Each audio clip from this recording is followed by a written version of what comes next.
Good morning, everyone. Thank you for joining us. I would like to welcome everyone to our first reading of our Appropriations Act. Those within our community, we already had a prior meeting where we fielded numerous questions. We want to thank everyone for coming out and for the questions that really assist our thinking, our budgetary perspective on what we look to accomplish this year. That participation is really key and important to our governance, but as well to those online who are listening or watching this recording. We appreciate you taking time to learn more about your government, our budget, which is basically the DNA of our year.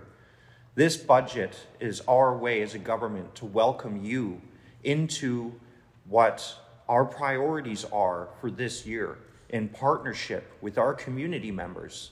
As a government, we are a part of the community. We feel much what our community feels. We experience, we see what you see as well. This budget is a groundbreaking budget. This is a very key and critical year coming out of a pandemic, contemplating what it has taught us, what it has shown us, but also as a leader who travels across the country and sometimes even the world on behalf of the Vantakwichin. This budget is also critical because now the world has changed. There is a clock ticking over every government and community, a clock of climate change. And as well, the pandemic has not only threatened, but it has changed our systems, the way that we come together as a society, even the way that we work. As Gwich'in, we know history. It's a very important part of our community and our decision-making, but we are living history now. The choices that we make today will echo through our grandchildren's lives. This is why this budget that we present, this year that we work together, the new team that we have built, our strategic plan and reorganization are key.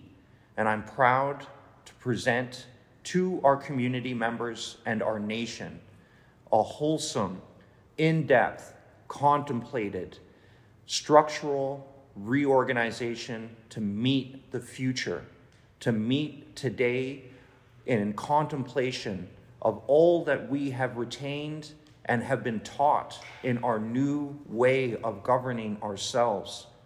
We will be a strong partner with the Yukon, Canadian, and the American government. We will continue to educate them about priorities, raising into their conscience the Indigenous principles that we have been taught by Batsai, by all the animals and the lands. And the wonderful part about this is our citizens, our people, all you need to do is continue to be the wonderful experts that you are of our lands, of our animals. Continue to bring your children out into these lands as we have to walk two worlds now through modern education systems as well as more ancient ones on the land. So with that, I want to welcome you to this reading. Thank you once again for your time. And we will move forward with Norm McIntyre, who will read out this new appropriations budget verbatim. Mahsi Cho to all the staff, everyone who worked so hard on this. We also had Scott Thomas working with some of the directors to assist on this with budget forecasting. So make no mistake, this budget means everything to us, and we hope it'll imprint our aspirations and vision into a future. Mahsi. Norm, please. Hi, everyone.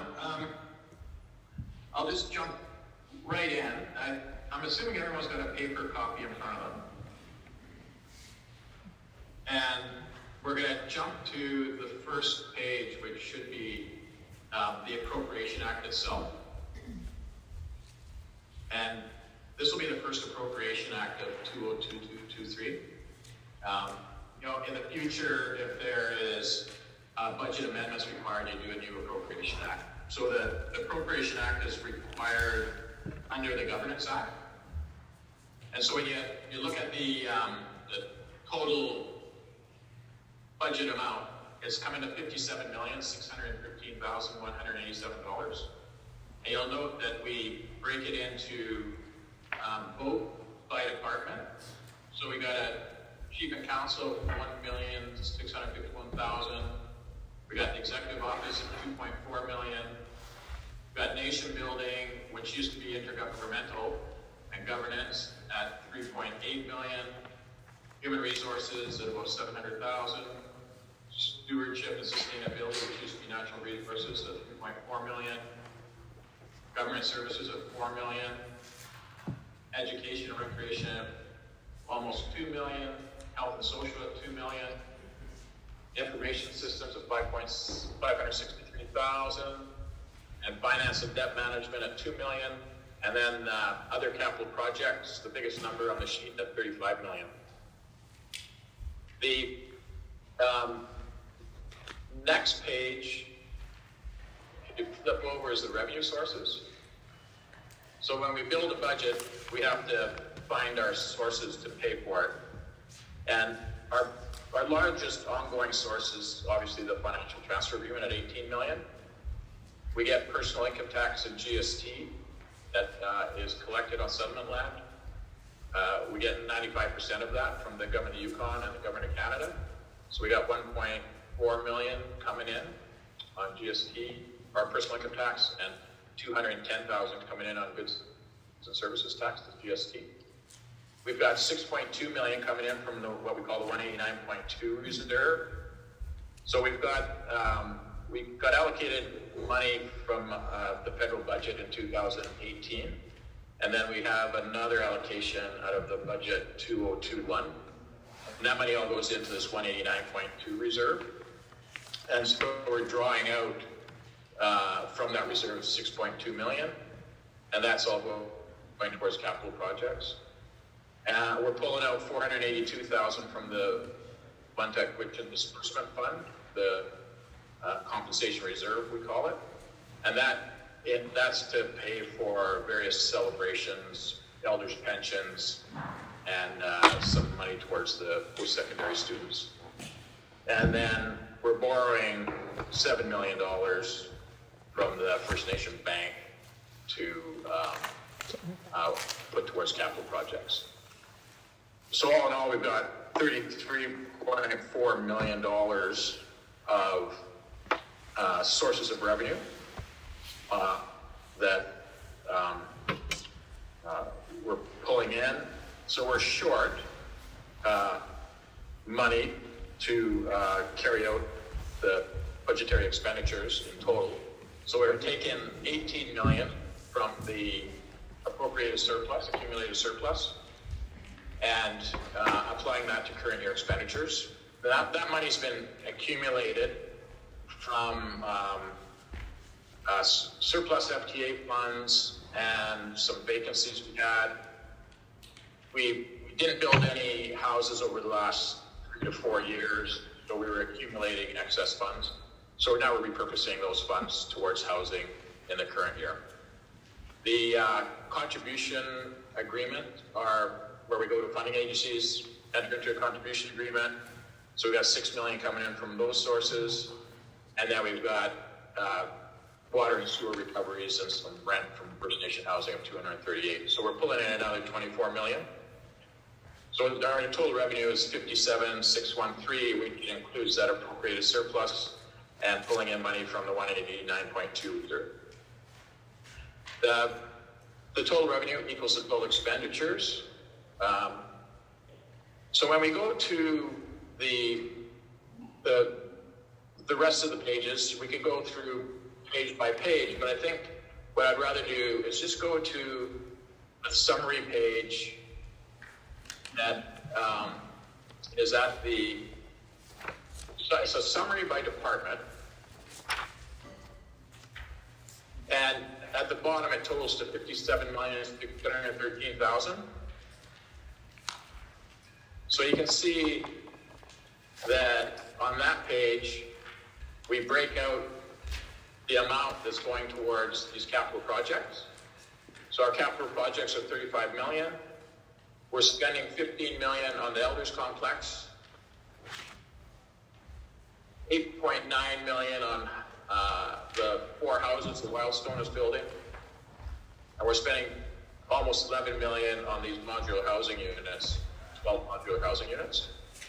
The some of the Elders Complex budget was used up in the prior fiscal year, so this is just what's going to be happening in the current fiscal year. Then we go to the very last page, which is a summary of all the departments and all the expenditures by what I call object expenditure. So you can see that we've got, on the left-hand side, we've got capital purchases, communications, consulting, legal services, community consultations, debt servicing, tuition, post-secondary type expenditures. We got facility maintenance, internal charges. We got equipment rental, the water and fuel contract with YTG. Our major renovations is really wrapped, like new houses renovations, wrapped up in the big capital number for this year. And then we got the salary line, and then we got some donations, contributions, and grants, and then we got transfer payments to individual social assistance. And then some transportation costs, which is either consultants or staff travel.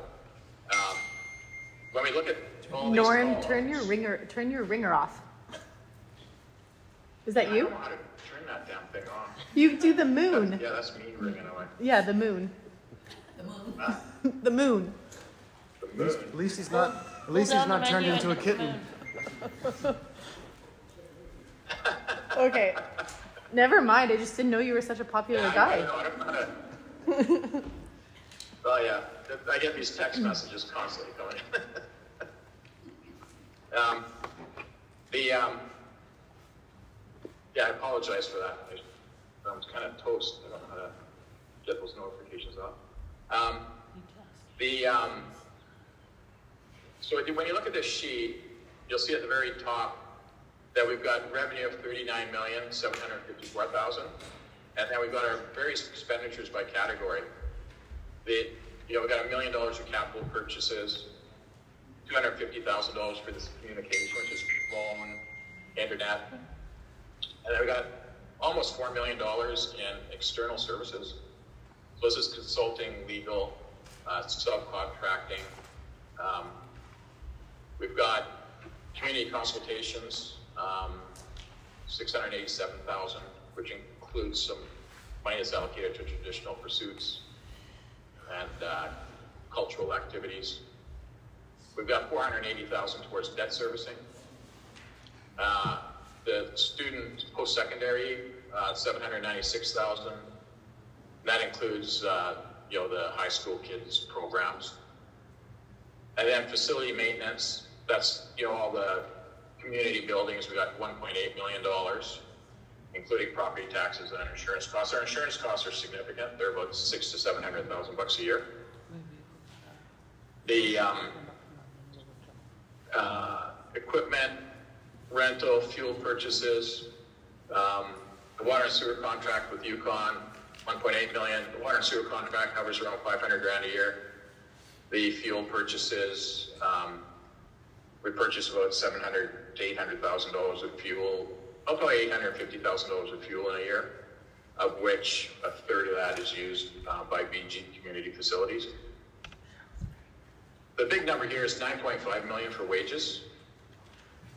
But of that $9.5 million, about $2 million of that burden is going to be focused out of Whitehorse, and the balance will be kind of coming out of Old Crow. That wage burden is 52% of the FTA, and it was 52% of the FTA the prior year. So as a percentage of the FTA, it's remaining consistent. Donations, contributions, those are flow-throughs to other entities. John F. for support. Various donations. And then the travel of $946,000 is Art? yeah. I've delayed it. I don't have a copy. I just started today, and there's a button on the bottom of Zoom that says share screen. Are we able to, it would help me in following your description if there was a copy of the budget on the screen. It's also posted on the front page of our website. So go to vgfn.net and it's on the front page. Thank you. Yeah. Okay. I'll go look for it then. Thank you. Okay, sounds good. So at the end of the day, our total costs before major capital expenditures are $22.5 million. And the actual capital expenditures are $35 million. So we get this $57 million total budget, and that creates a $17.8 million deficit, which we are covering off with pulling from our accumulated deficit, or accumulated surplus. So we had $18.7 million in accumulated surplus. We pull out our $17.8 million this year. That leaves us with $874,000 of accumulated surplus. Now, the one thing to consider here too is that on a cash flow basis, we've got substantial funds to pay for this. We've got money in the bank. We're borrowing $7 million, and then that leaves us with a cushion in available funds that we can draw down from the compensation trust of $4 million, because there's a promissory note due to VGFN from the trust, and we've also got in the bank probably about close to $5 million, $4 or $5 million of funding that's coming from the negotiation loan repayment. So we've got cash reserves if we need them, so we're not completely depleted by all this. So at the end of the day, we can pull these major capital projects off fiscally. They will address a lot of the housing issues in Old Crow through the budget, and then we've also implemented the wage increase is really implementing this reorg. So we've hired these new positions as part of the reorg. So that's built into the salary base. So that's kind of it for the budget presentation, I guess, if there's any questions. Thanks for that, Norm. Just one note for the other guy. It's on the finance page. So to click on the finance page. Okay. Yeah, and our budget is also available at vgfn.ca in our finance section. So it's posted online as well. We were actually one of the first government to be doing that. So we still continue that practice today. Did anyone have any questions concerning Norm's presentation? Even if they're small, if there's just any curiosities? Stan Jr. had a... And we encourage staff to. Yeah, staff are completely welcome. Stan, did you have a comment or question? Okay.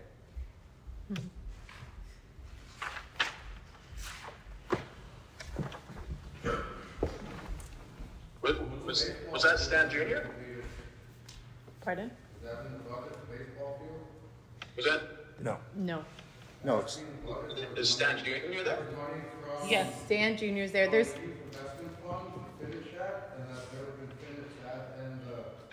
just so you can kind of. So, where has that money gone to finish those? That was like 3 or 4 years ago. I thought it was Stan that asked. Norm, wait. Sorry. He's asking about the baseball field. Sorry, I'm trying to manage both places. Baseball field to have that finished, it hasn't been finished yet. And then the presentation last year at the GA, William said it's finished. It's far from finished. There's supposed to be topsoil, fertilizer, and grass put on there. God knows made everything. And then also with the soccer field too. Now it's a storage area. That's supposed to be for the youth. And that was money from the youth investment fund. And it has to be expended, like the expenditures have to be, there, and it's not even, how do you even So Norm, we have a question regarding the baseball fields and the soccer fields. I know that Tim Cant was managing that proposal, and just wondering about if you knew anything about the monies received for that, and that project's completion. Mahsi. Yeah, you know, that was, I thought that was completed a few years ago. So we don't have anything in this budget for that. Yeah, you're right. Tim was working on that. Yeah, so I'm not aware. I'm not aware. Was like if there was a new, something new that was going to be happening with the baseball kind of / soccer field, it's not in here. Stan, would you mind using the mic? Well, you have a microphone right there. You can pass it around. It's just that the cable's here, so it's too. You had the other one this weekend, last week. So. It's okay to just walk up there too. The thing is, Stan, the other one I tried, but there's a problem with it. Well, you guys can hear me fine. Just for the This is for the minutes and for the record. And this goes on that we're going to post it on Facebook. So if you want to, this goes to another point. Like the system in here is not really working because I've been in the meetings, Dan, and you've been in the meetings. Everything's really professional with microphones everywhere. Everything's recorded. Stan, if you could please use the microphone. The microphone here, it's for the record and for the minutes. If you could use that, we would appreciate it. Because if not, your questions and your comments may not make it. And then they can't hear you over the phone as well. It's for the record. I think you bring such great things, Stan, so I would love to hear it. But if I want you to be comfortable as well, though. And what we can do is we can look into the soccer field because it was Tim Cant that was managing that project. So if William says that the project is done, the monies may have been exhausted, but we can look into that and come back with an answer on the status of the soccer and the baseball field. I've made a note of it here. And I would love to hear, Stan, from you, like what else could be done to improve it, because I think. Well, the thing was that it was never finished. There's supposed to be topsoil put on there, grass and seed. The grass and seed is still by the school. It's in that school shed right there. And the dugouts they blew over when they built them. And they fell apart. So all that needs to be finished. Right now it's a safety thing. There's like these dugouts that are just pouring down right there. There's soccer field, there's other baseball. And the soccer field's being used as storage. That's for the kids, not for storage for some project. Thanks for that, Stan. What I hear is a passion. What I hear is a passion for youth and caring about the youth in that, and that's really important.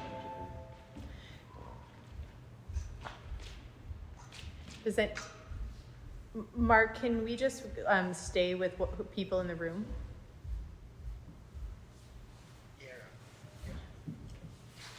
I'm not sure of procedure here, so I don't know whether to make observations or comments or when to do so.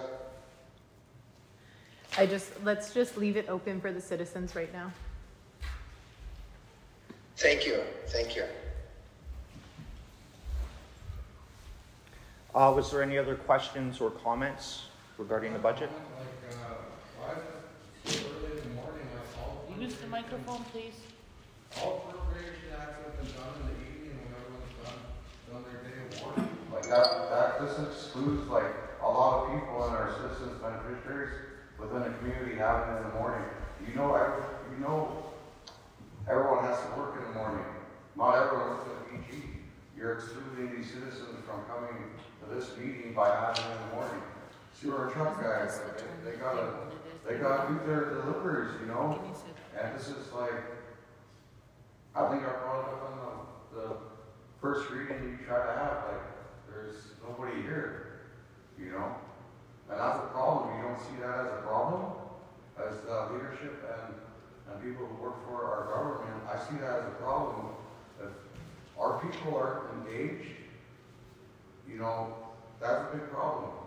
And you guys have to fix it at the leadership level to bring these people here. And then you got to think about everybody else that has to work in the morning and do everything else. So, you know, this is a pretty sad showing for the reading, you know, and from past readings, everything. And, you know, I see it as like, what are we even doing here? Like, you don't even got tables set up for chairs. Like, it's supposed to be like the whole community here, and you set up this little bit of chairs. Like, you expect it, like, no one to be here. Like, you know,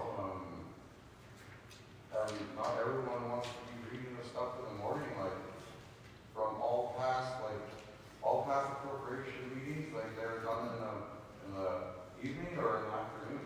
So people have a chance to come out and speak their mind towards the budget and have a good understanding of where our government's going.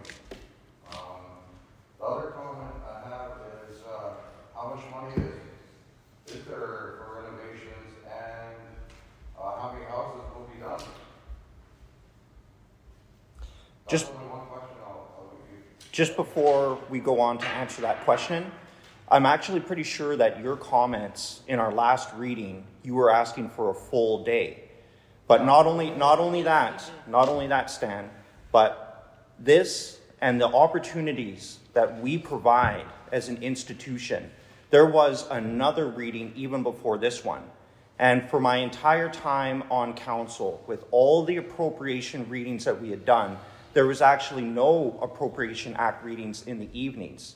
They were actually usually done in the afternoon. And they aren't usually the most highly populated meetings that we have. But we're even going above and beyond that, and this recording will be available online.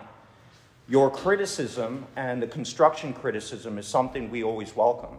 But you do have to remember that this is a partnership with our citizens as well. We provide those opportunities, but we can't force people to do one thing or the other. In our history, and with these appropriation acts, VG was the first government to even publish these online. We welcome that input, but it's not just at this sitting alone. At any time, citizens are welcome to take these publicly available documents and make comments on them as well. So I fail to see how we as an institution are undermining or setting up this meeting to dissuade citizens from participating. I'm not saying dissuade, I'm saying, like, you know, we gotta give everyone a chance. And, like, you know, everything that I say is wrong in your eyes, and you made that a point at the last meeting. I don't want to get into other questions. I want to... Stan. I don't want to get into any... Look, we're not going to make this a back and forth, but I don't appreciate you speaking for me or what my intentions are, and I would not do the same to you. The questions we have around the budget are welcome, but let's keep those comments constructive towards our budget, because you do have good questions, and those are important for us to answer. So just before any other comments, let's have Norm speak to your question about the money that we have for renovations and how many houses that will be built. And then we'll go on to if you have any other comments or questions. Norm, do you have, would you like to speak to money allocations for renovations, housing, and Aaron can assist you with that? Yeah, so we've got, we're building those 4 milestone homes in the current year, right? So that's a big chunk of, all that money is for new homes.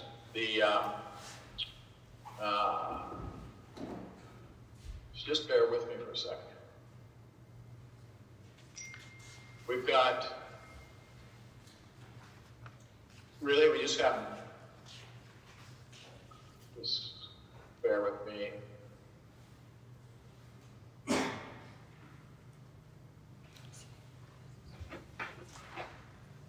I'm just trying to find what we have for major renovations.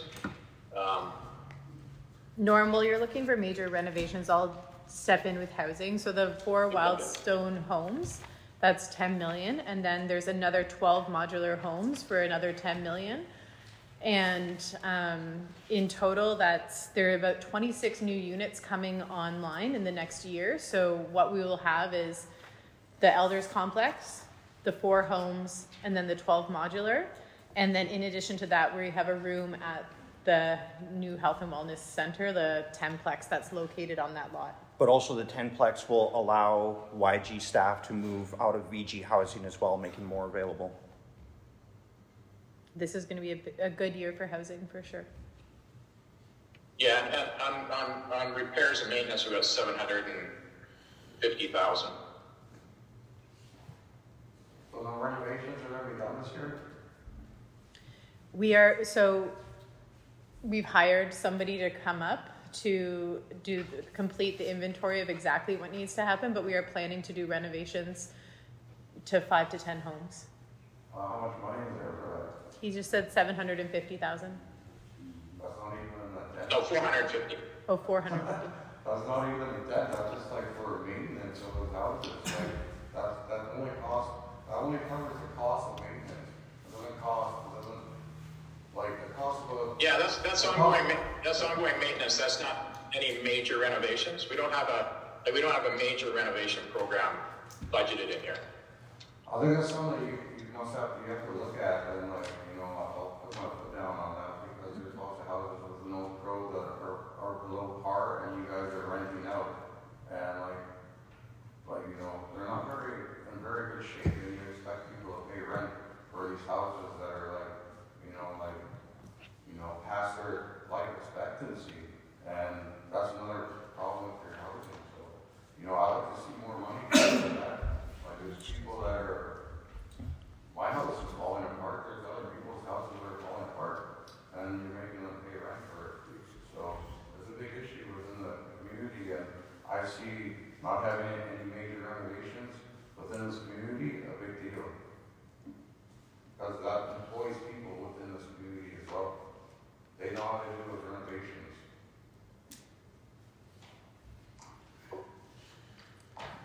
Does anyone else have questions?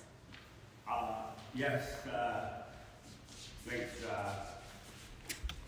Yeah, Just if you could use the mic, please. It's just to help us with the minutes and the record. It's standing at the point there. It's a little too early for meetings, William. And in the past, leadership always waited for 25 citizens too. It's normally around 3 p.m. or 3:30 these meetings start, and leadership wait for 25 citizens. Even if you incorporate our radio station, that would help. It's mostly non-citizens sitting here right now listening to what we're going to spend this year. And also, just one more comment. This process authorizes you to spend from April 1st, 2022 to March 31st next year. And we're already in that year. So it should be brought back to March, these 2 readings. Yeah.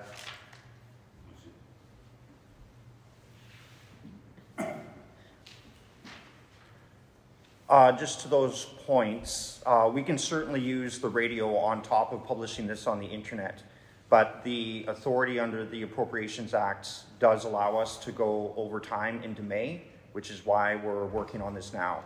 We did want to give directors enough time, with assistance for Scott Thomas, to allow the directors to do proper budget forecasting. It's really important with budgets that they are tailored towards the needs of the community. We don't want to see just last year's budget just posted again. So especially with the large workload, we really saw the need for assistance, for support, and that's really what this budget reflects as well, coming over. And certainly hearing around the 9 a.m. as well. We did have another meeting available prior to this, but we can certainly make that adjustment for the second reading as well. And for the 25 as well, that's something that we definitely want, and we will always work towards. Yeah. So does that mean that the public meeting tomorrow is gonna be too early if we start at 9 for an all-day meeting? Well, that's what is, like, we've heard repeated requests on, so.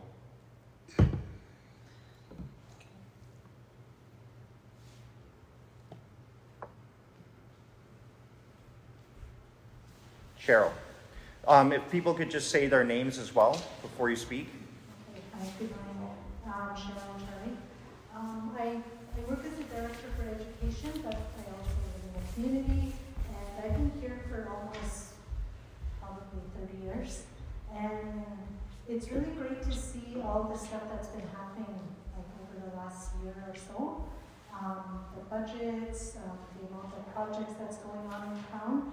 I know, like, we've been a self-government for the last 25 plus years, and we've kind of just been stagnant through the years. And this year and last year, there's a lot going on, which is really great to see. And if we had done this over the last 25 years, we'd had a fine balance, but we aren't, and it's all happening now, which is great. So thank you. Let's see. Thank you. I really appreciate those comments. And the concerns that we have in the community and what we've heard around housing are legitimate. What people are feeling and people's emotions are legitimate. But when we come to where the rubber hits the pavement, housing, I think, is a wonderful example because it touches every facet of our community, from mental health to youth to adults and elders. It's a large need, and we've been needing a strategy for housing for many years now, which is now beginning to happen as well. And we did have what was Pauline's husband's name? Roger come to the community. He did come. He had to change. Okay, he had to Surgery, change. medical. Okay, but in any case, our government, I was listening to Obama, talk, and his whole platform was on change. And he had said that the thing about government is it's like a huge tanker ship. It's not a speedboat. So when you're making changes, they come slowly. And with housing, the most responsible thing for us to do is start out with a strategy that involves a symposium with our community, so our community can be a part of that as well. What are we to do as a government around arrears? We have almost $750,000 in debt. So how do we approach that? Because those numbers, even though that's a debt, that represents people's lives. So how do we move on that? We're having issues with our housing committee. We haven't been able to populate the housing committee for a number of years. So how are we to move with housing allocations without our citizens' involvement on those key committees? And then even during the pandemic, costs of housing went through the roof. We saw wood go 6 times. All of this to say is that I think with a monumental movement of over 20 living spaces opening up, we may not have money this year for renovations, but we do have an unprecedented historical amount of living spaces that are opening up. And this is why our participation with community is so key. And housing, I'm just using as that example, but we are moving through this year, going to have a housing symposium and beginning to work on these issues because it's long-standing. And what really helps our government is to have that participation, to have those strategic plans so that our directors may tailor their budgets to meet those needs, because it gives long-standing structure to decision makers, managers, and leadership so that they know the governmental efforts where we need that attention. But I hope that this housing reflects our efforts towards it. It doesn't have it encompass 100%, but there is certainly movement. So the comments and questions are really key, and I just really want to invite anyone for any observations, comments, or questions. We will be posting this on the internet as well, and it won't be hard for us to do a radio show as well. Thanks, Greg. I'm not sure if people know, but there's a major restructuring, reorganization going on. There's going to be 5 strategic heads and 18 departments under those. And housing was taken out of GS, but we still do all the planning, we still do all the maintenance. So I don't know how it's gonna turn out, but I don't know whether I should comment or stay quiet. I don't know if I have the authority, but we'll work it out. Yeah, Mahsi.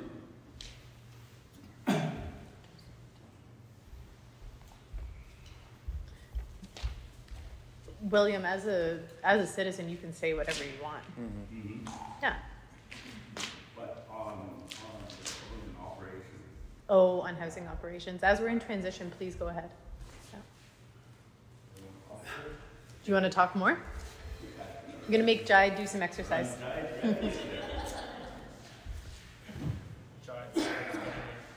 say rather than like that movie? That guy? Forrest.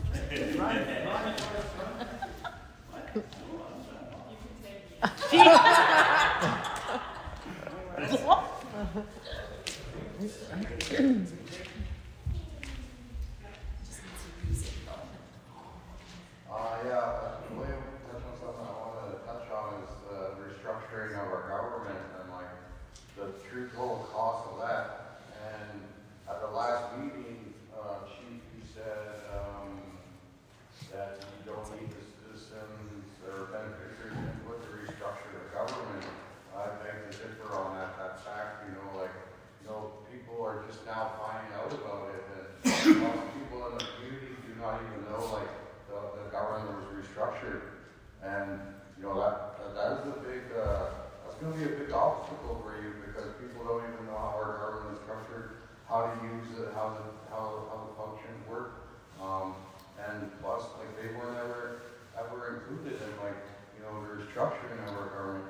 If you want the community buy-in for things, you have to bring the community along with you. Otherwise, you won't have that buy-in at all. And you might have a couple of issues with that down the road. I just think it's just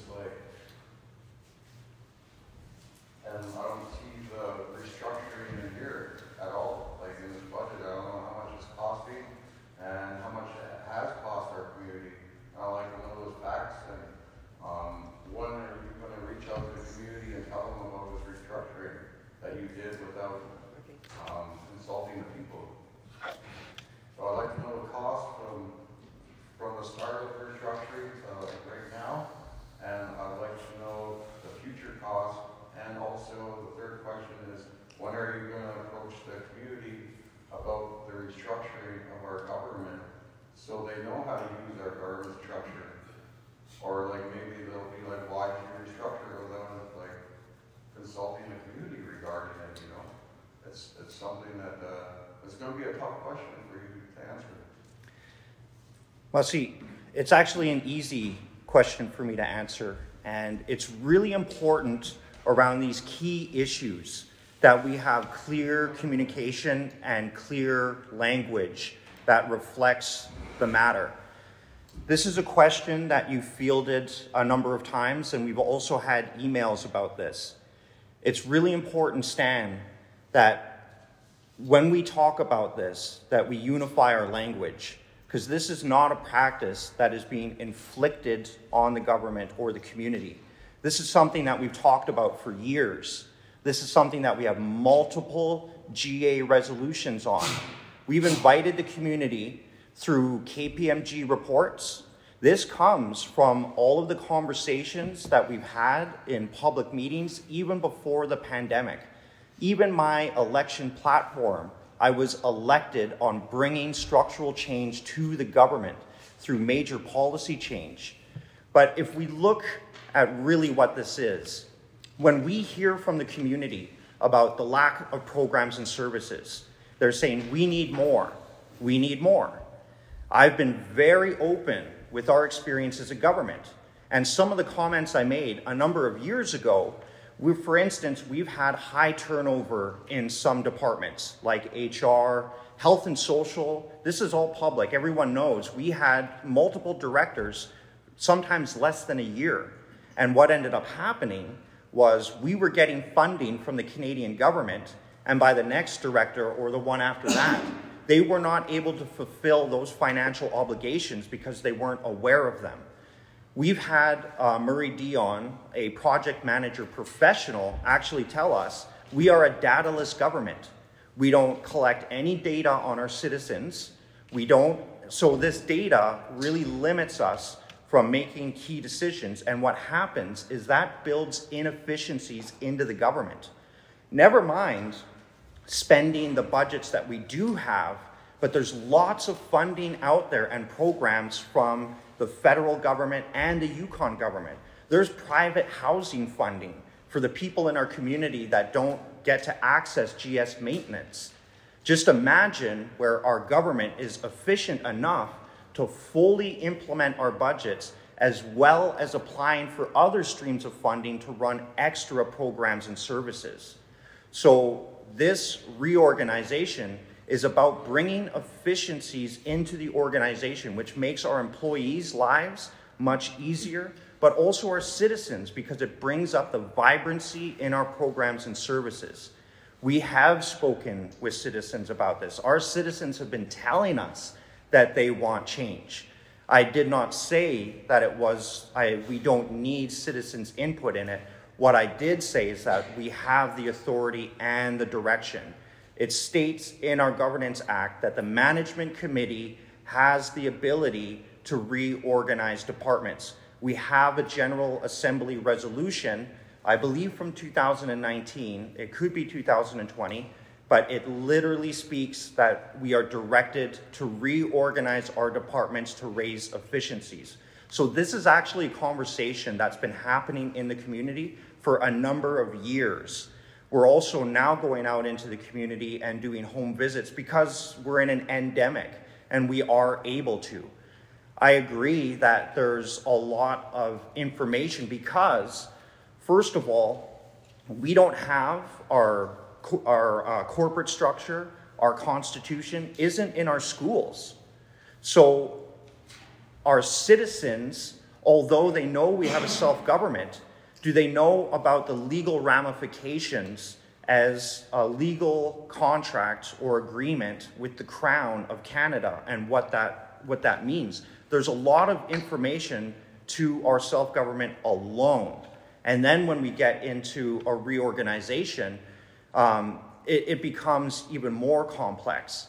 But we know in the past that, for instance, the GA, it's come up a number of times that the General Assembly cannot direct administration.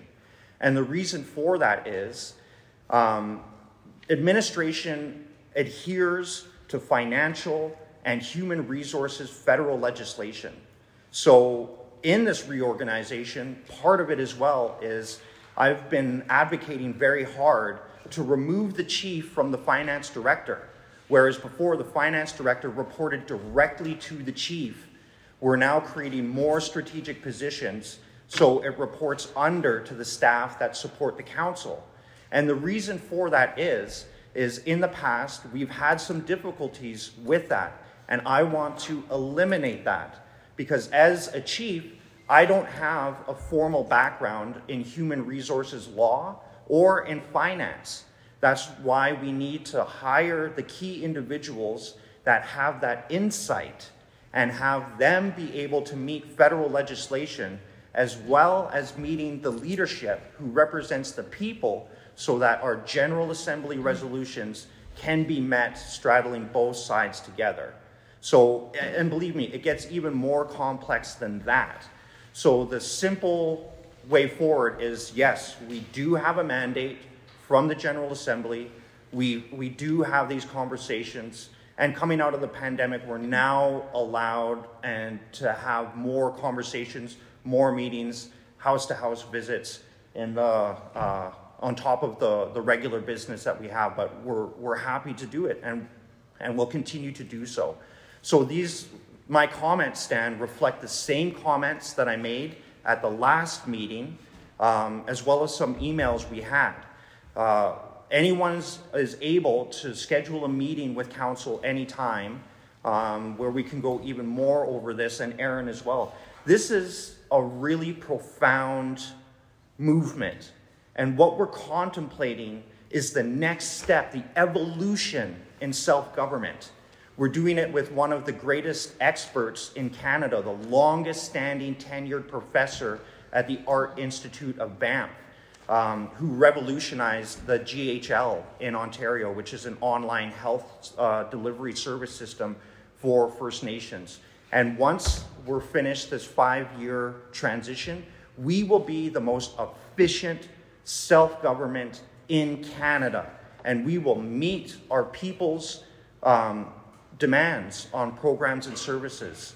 And this is why we really believe this is fully informed by our people, and we've gone through a number of years now laboriously hearing from each of our directors and our departments as well to address the systematic gaps that exist currently in the government. Yeah, and then if we could have Aaron comment as well. Yeah, no worries. I just wanted to say that in my first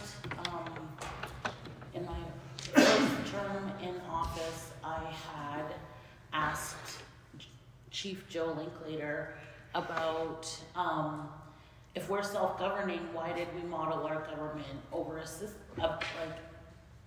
system that we find inefficient and that doesn't work. But it was already an established system, so it was something that was easy to implement and to create. But I feel like this is really a good first step in decolonization of our government. And I think that it's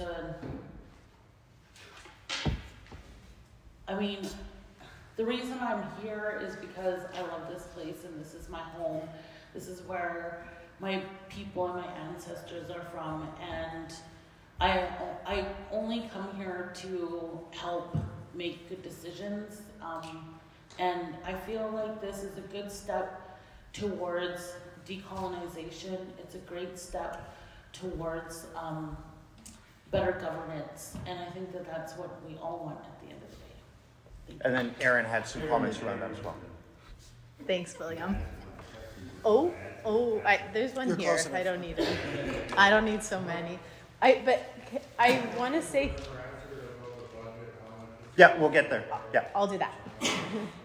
So I just thank you, Stan, for even asking about the reorg. You can tell how passionate Chief and Councillor Bingham are about the reorg, and I feel that same passion. So thanks for asking that question. And what I want to say is with reorgs, honestly, they're really, really tricky, and this government is in a crisis. It really, really has been in a crisis, not able to meet the needs for the citizens for some time. And I think many of us in this room would agree on that. And I would be curious of your perspective, maybe not now, but you can share that with me later. But we had to make a shift to get all these strategic leads in place so that we can start servicing the citizens better, because as it was, everyone was on a track to burnout. If you look at this role, there are many people in my role who were not even permanent were burning out within less than 6 months. So we're trying to get the people in place to kind of get us breathing a little bit more, get our head above water, and allow us to start really strategically getting everything we need to be in place to be consistent. So in terms of the spending, last year we spent $230,000 on Murray. And I know at our last meeting, you had asked Stan about people's time, and we don't have that level of detail for exactly how much time, for example, Candace spent with Murray. We don't necessarily know. I think that one's 50 hours though. But so there was time, a lot of time spent, but I see that as a positive, that people who know their roles best were feeding into this process to to help make that change. And what I want to say, Stan, is we had to make that decision to get us breathing a little bit more, have some people in place, but we've only taken one step.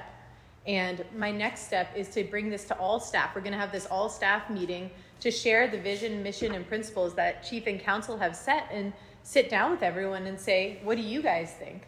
And get everyone's feedback that way, and then go to the community. But it's these respectful steps in bringing everyone in. And I can say that in my role, I'm very much committed to having these conversations with the community.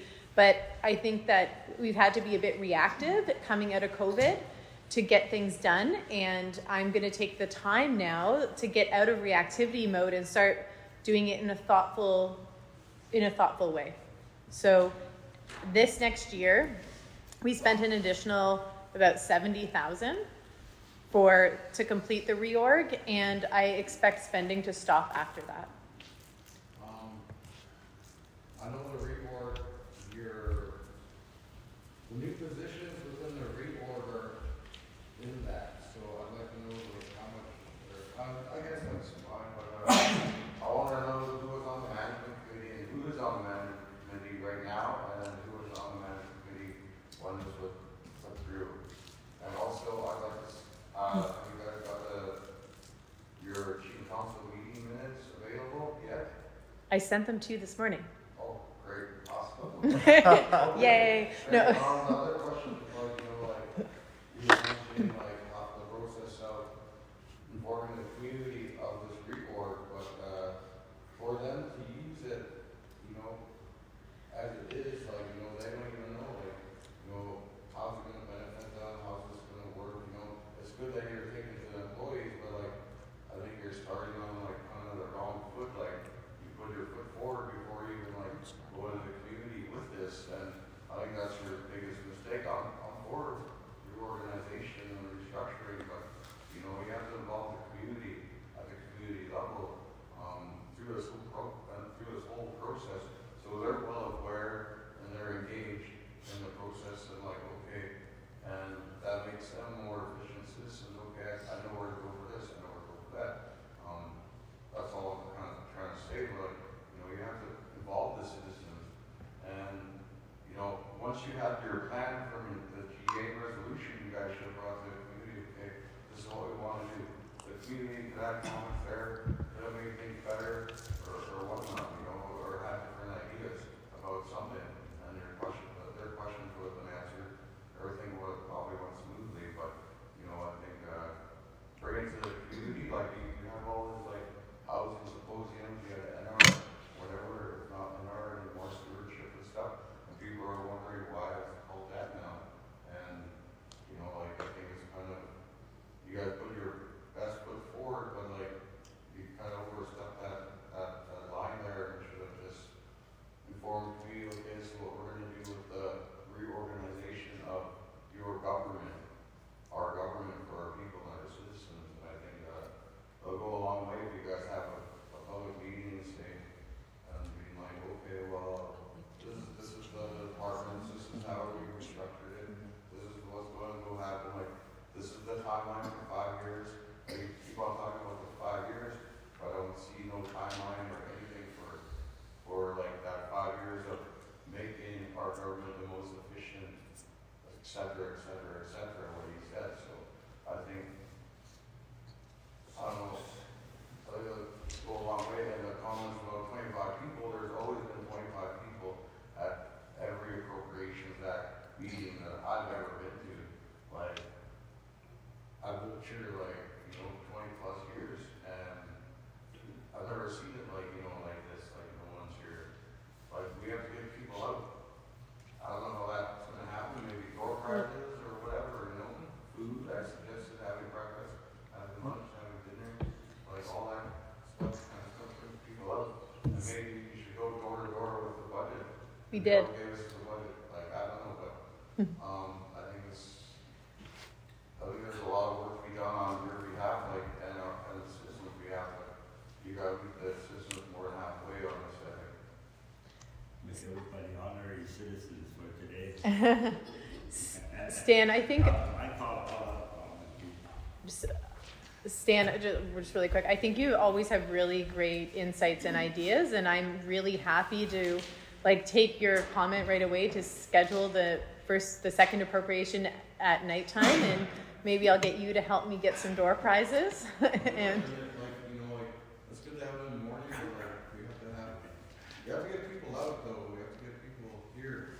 We have to have their fully sure, and I know it's been a challenge. People are kind of stuck in their houses or whatever. I don't know, but people are busy too. It's not good nothing and stuff. So I think it's a challenge, but we have door prizes or a big massive door prize at the end. People will come out, And I think just with your comments on the titles and what communicating to the public, tomorrow morning I'm going to go over that at the public meeting in mind, but I just totally agree with you. I think personally I need to do a better job at communicating the new reorg, and I want to do that. So I'll keep asking for people's feedback and assistance, because that's how we're going to do better, is incorporating ideas from everyone. But we kind of have to have a reorg symposium or something like that for people, just not one day meeting and okay, this is how it is.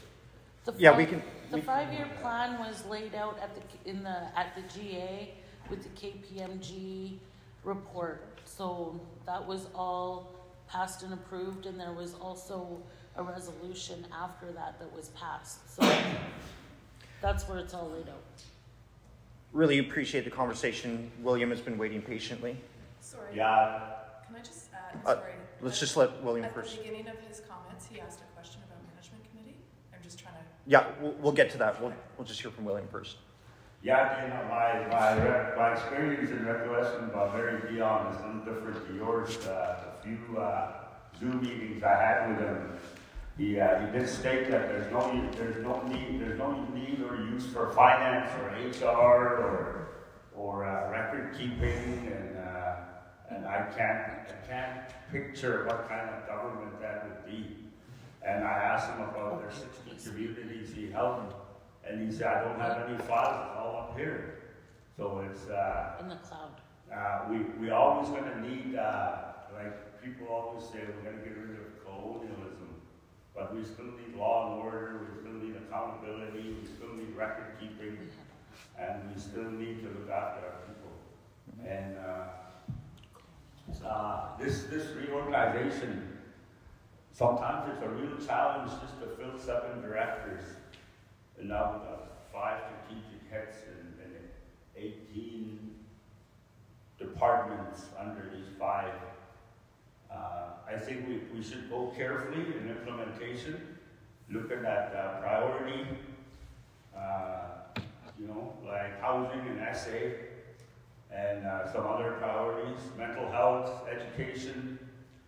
A lot of our citizens are hurting out there, and before we throw all our resources into, I want to say job creation, let's go slow. Let's get our people on the land. Let's get our kids on the land,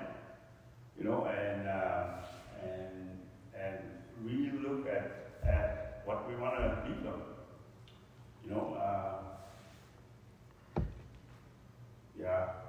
That's all. Just to answer a couple of the questions, and then would like to respectfully steer back to the budget, but the reorg is coming up, and we know that this is certainly a priority. And I would kind of respectfully but I don't think it's fair for our executive director to take all of that on personally. It's been a critical experience with the pandemic. And I can't stress this enough. As a human being, it's really important for people to not just understand, but I would like you to feel what I felt going through that pandemic. We haven't had an executive director in 2 years. 2 years. I am legally incapacitated from giving direction to administration. I was in a position with not a full council, no executive director, and a pregnant wife at home working 12-hour, 14-hour days. Now, I don't expect an award or, this was my job. I take public service very important because the reason why I even ran for a chief is because of what we're doing now. These discussions, the level of democracy that we practice as a people. People don't have access to that around the world. They don't have that in the United States. There's no GA for Canada, but we do. Our people, you inspired me. I've seen us come into some of the hardest topics and come out even stronger together. That's what we have to do here, and that's what we have to continue to do. But a part of that is you need to understand how difficult the pandemic was. Even right now, our GS department has next to no staff. Imagine what it must be like to be a director, walking in with unclear finances, no HR support, and no supervisor or a persistent executive director over top of you. That's unfair. When we talk about the level of burnout, I watched some of our employees take vacations twice while I didn't have any. That's over years. They got to take vacations while I stayed there and continued to work day and night. The first one in the office and the last one to leave. And my wife got leftovers. But that's not, the only reason I share this is because to understand how difficult this pandemic was. We tried to hire an executive director. We did and held interviews, and we could not hire because we're not going to put someone in there to just fit the seat. Believe me, we've had people in the government that eventually we had to let go because it wasn't working.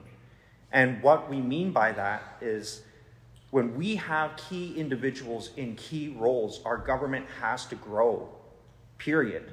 If our government is not growing with individuals, this is the basic point of a job. So even in 80 miles north of the Arctic Circle, we have less access to employees than you would in Vancouver. Our organization is challenged. It's challenged by a housing crisis, by a mental health crisis, by an employment crisis during the time of a pandemic. We were arrested from sitting down with our community because in any other instance, we're able to call a public meeting and sit down with our community. We could not do that during a pandemic. So we were forced to move and put our best foot forward in what was available to us. And we did that. And I think now, during some of the hardest times our government has ever faced, to now come out with a $57 million budget, with incredible new staff, a new team that we've built, but more importantly, a plan, a path forward for how we will grow as a government so that if any other leadership, if any other director and every community member ever has to face a time like this again, we will be ready. This is a large amount of work. We did try with some radio programming as well. But another elephant in the room is the lack of counselors that we have. We have seen 9 resignations over a number of years. This is part of the crisis that we're facing as a government. And a large part of those resignations deal with the burnout. To be the most accountable people in our community, to be some of the most visible, as well as being a part of the issues that we all face as community members. We are in a point where the council positions are becoming too much for individuals to carry. This is not a new issue. Coming up towards this November's election, this will be the first time a chief has finished their term in almost a decade.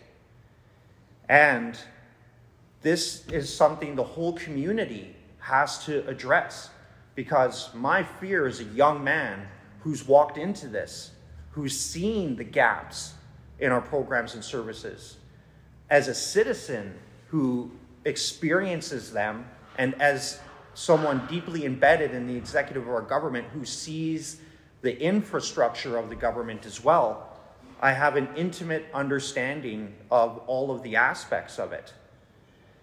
We need to address this because we have to have councils that are inspired to come into leadership and that are supported to work on behalf of our people, an administration that's supported so that they're able to implement and support our government, because our government and our community are partners in the strongest way that means.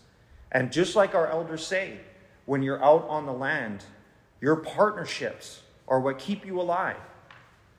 When our people said, we'll meet you by this creek in a couple of months, you were there, because if you weren't, it could mean death. Our partnership between our community and our government is everything right now. And you know what? We are facing some hard times, just as our people had out on the land at certain times. But we will make it out of this. The strategy that we have is an answer to this, to everything that we have heard, to everything that our people feel. And a part of this as well, I want to be straightforward with our people. When our chiefs sat down in Washington, D.C., we had 5 chiefs and we had 3 representatives. There was only 1 chief missing from every leadership in our entire nation. And you know what was one of the issues that they had spoken about? Lateral violence. Every single one of our communities, our people are tearing our own people down.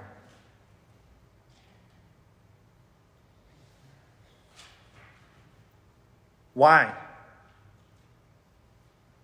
This is one of the main issues for council members. We have young, smart people that do not want to join council because of the impact it will make on their lives.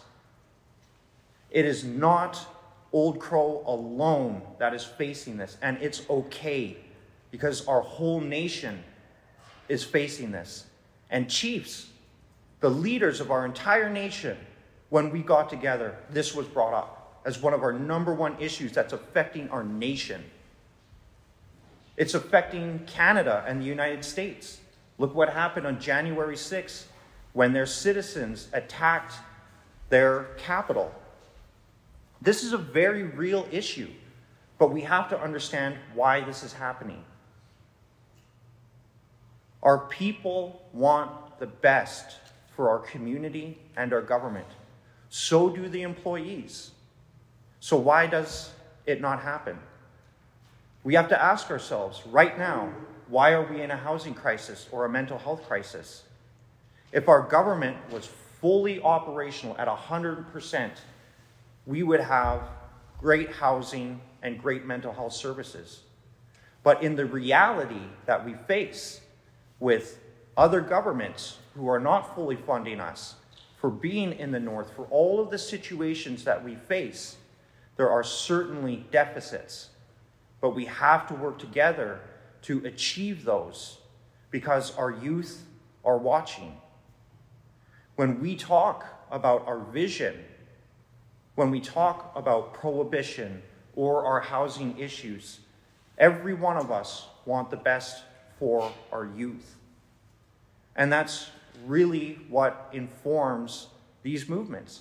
And even, Stan, with your questions and what you had said, that the last meeting I had made it clear that everything you say is wrong. I don't want you to feel like that, because your insights, your intelligence, and your perspective is what we need to move forward. My job is to serve our community members. It is. And you know what? At times, we can get frustrated. We're in frustrating times. My goal is to win you over, Stan, so that you feel like we are that strong partner, that we understand where you're coming from, because I know you want the best for your children and you want our government, you want the best for that as well. I can tell you, and this is where our success lies, in the midst of all of these difficulties, with lack of staffing, with lack of policy, with lack of housing, in the middle of a pandemic, we have an incredible team that has found each other in these difficult times, and we believe in our government and our community. What I have, the amount of gratitude, no one will ever truly know what Deputy Chief Josie, what Councillor Bingham, and Aaron Light have done for our government and our people is extraordinary, and I'm humbled for that. But part of this transition and the change that we have to make together, it's growth for all of us. And communication is certainly a big part of that. But so many of the issues that we face, our government needs help. Even when one of the most common issues is the drug and alcohol issue. We have maximized our efforts on that. And I've been advised by lawyers that I can't even make public statements about drug and alcohol and bootleggers, because unless I have evidence or someone who's willing to testify with that evidence, then our government becomes liable. Our government has to grow. But what's so key about everyone's comments, and why I'm thankful, William and Stan, for your comments, is because this discussion is what's so important. We need this feedback. We need to work together. That partnership is absolutely key. And if we can come together, if we can have these capital projects, if we can have these plans to grow as a government during one of the most difficult times, just imagine the next couple of years where we can continue with public meetings, where we can have these engagements without these setbacks, where we have the staff. We're positioned for incredible growth that we really believe, and what we fought for to defend is to make you proud. But a big part of that is, yes, we do have to confront some of the inconvenient truths, some of those hard discussion topics. And I have no problem having those conversations. But we do have to champion what our elders had really taught us, and what made our people so strong is to do so in a good way, because we really are here to serve. And I believe that we have done that. And so we have some work to do to inspire and to really communicate with all of our citizens exactly the lengths that we have gone to do that. This is an incredible success story. But yes, there are some difficult conversations because of the difficulties that we've come into. So yes, we went very off topic with the budget. But this budget is simply a tool for the government. And I felt like I needed to express that, because that and what I had said is at the heart of our community. The budget is how we're going to get there. And we are going to work on this housing issue. But I'm telling you, this reorganization and everything that we've heard from the community, this is how we're going to support directors to be extremely effective, to run the programs and services that are going to provide our children with pre-K programs, that are going to provide our community with mental health programs, that are going to get our people out on the land. Never mind the pandemic. We have difficulties running programs and services even before, because our lack of staff. We need the staff. That means they need to be supported. They need to grow and grow with our organization. And that's exactly what we're going to do, and we're going to do it together. But what we need are champions. We need our community members to really work with us. That doesn't mean taking it easy on us. Go ahead, ask the questions and make the comments. But just know that we are community members as well, and we need to break a new trail, and we need to do that together. And this is so important that this July at the biannual, all the chiefs are going to be signing a groundbreaking historical accord of our entire nation working together on priorities that face us all as a nation. So this to say is that not only does our community and government is it growing, but our nation is growing as well. That was a lot. I think I've used all of you as my therapy session, so I thank you for listening to that. But we're all feeling it too. We all are frustrated as well. So let's break through this frustration. Let's do it. Let's get through this pandemic now, unlock, and let's all do better together, because that's when we succeed. And our nation, Trimble Gilbert said, only when our hearts and our minds are one do we succeed. We are a bit divided, but we will come together. That's what we all want at the end of the day, and that's what the next generation deserves. That's our task, and we will do it. And our council will commit to being transparent, to being accountable, and to continue these difficult conversations. But I will also continuously ask that they remain respectful, that we do empower one another, because we are here to do that. And that's meaningful. So any questions on our budget, comments, insights? One last comment. Yes, and then we'll do a coffee break and give some time for everyone to think. We really welcome the feedback, and thank you for your patience. With just a few citizens, not counting you and Bonnie, are you planning to reschedule? Or usually the finance director go through each department line by line, but we can't put that on Rhonda, she's new, and we don't want to scare her off. We never even got to page one yet. So what I recommend is you really promote the Thursday public meeting, and let's not start at 9. We won't start at 1 and go for 2 days if you have to. Or just limit everybody to present in 15 minutes. Well, it's tomorrow. I can modify. The meeting's tomorrow. The main points that you requested. Just for a record, it is tomorrow. What time did the NR summit start? Was it at 9? Okay. I gotta figure it out. So just quickly, and just while the microphone's being brought to stand, I'll answer that. We do have legal requirements. So this is our first reading. We'll have both the councillors accept this reading today. We can read line by line. What we'll commit to is reading the budget line by line over community radio. And we have this whole entire next 15 days, as per our legislative process in the Governance Act. We can take comments during this entire time, and then the second reading will reflect those.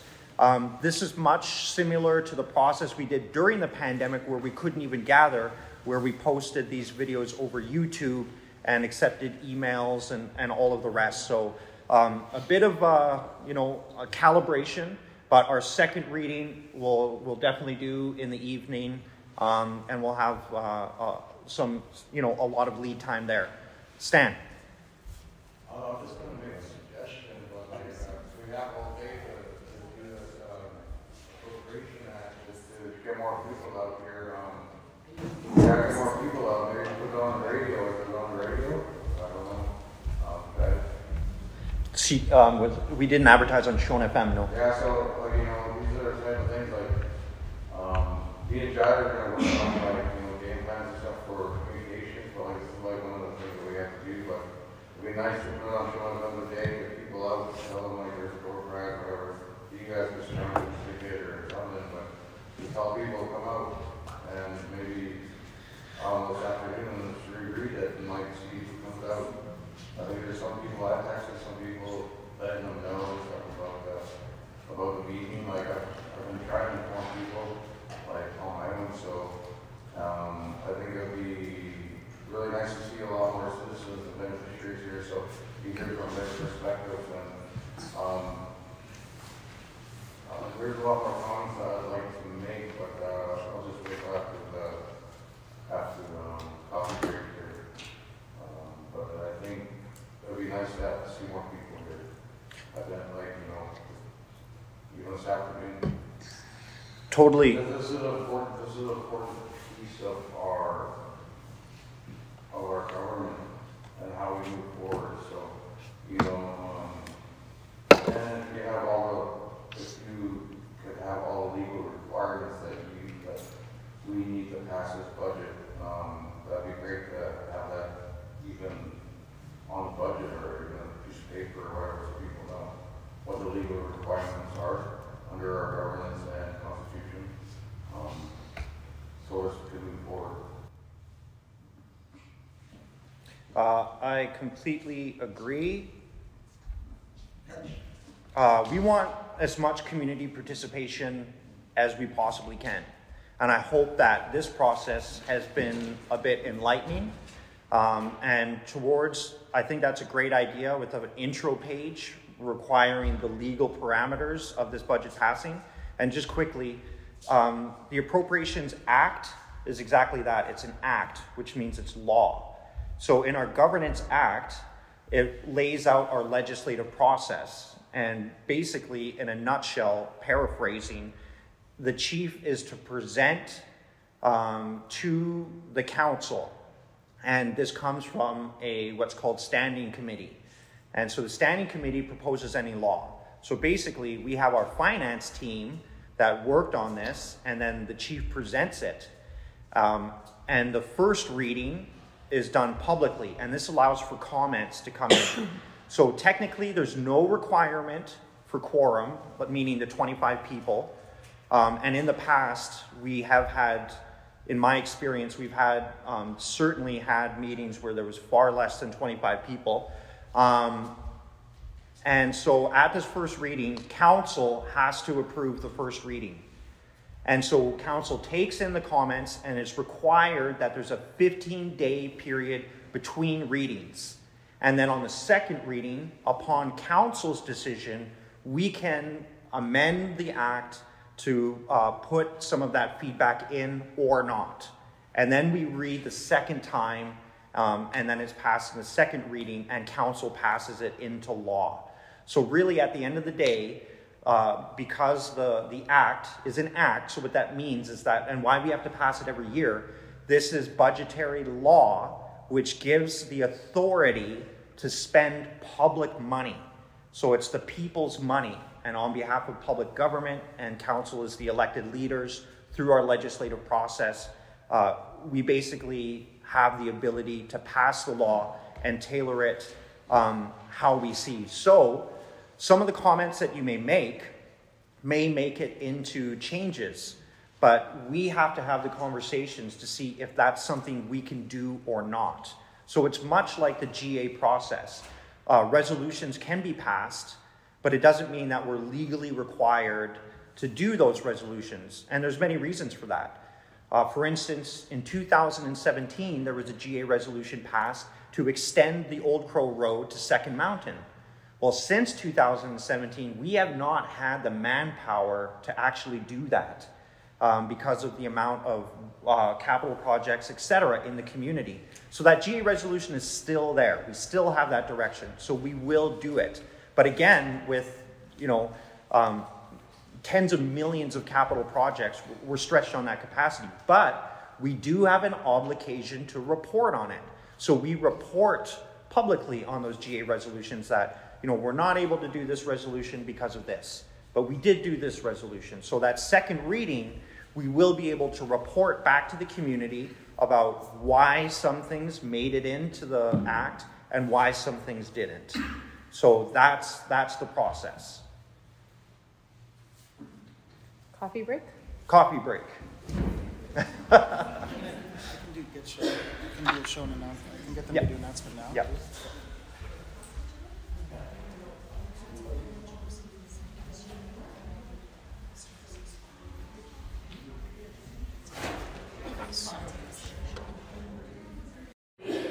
There we go.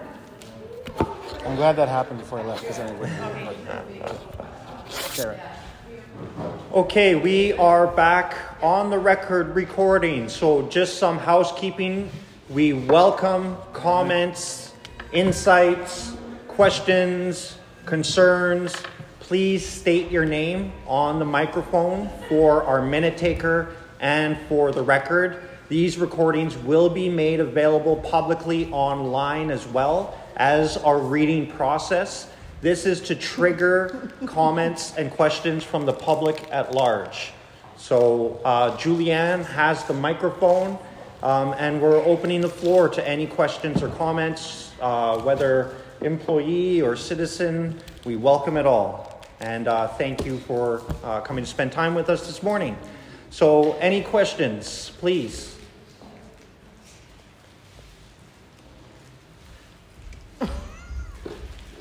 We were at the fire truck. Name Dwayne Bastian. Just comment on Your name, please? Dwayne Bastian. Yeah. Oh, he said that? He did Sorry. it, yeah. My biggest concern of the community is the fire department. Fire department is so much needed in this community. It's nice to talk about all these brand new houses and all these new facilities, but you need something to protect them. We don't have that right now. We don't have the protection in the community. We don't have volunteers in the community to be on that fire department. And the fire department is very, very important in the community. Any community, it saves lives, prevents houses from burning, but we need a fire department. When I first came here in May 20 to 21, I came here working for the Yukon government. That's the first thing when I came to the community, that's the first place I went, was check that fire hall. What protection did this community have? They had none. There's some people that didn't even know how to use a fire truck. I showed many people how to use that fire truck. And I've been on the fire force for 40 plus years. I have 3 daughters in the department and I knew it. One's a lieutenant, she's an instructor. And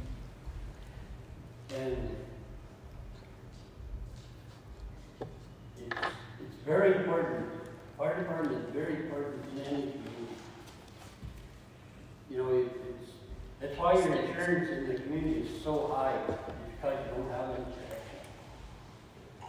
Oh. That's why you build. That's why I didn't know. your insurance is so expensive up here, because there's no protection for your building. You have to have that fire. You have a fire truck here that needs to be replaced.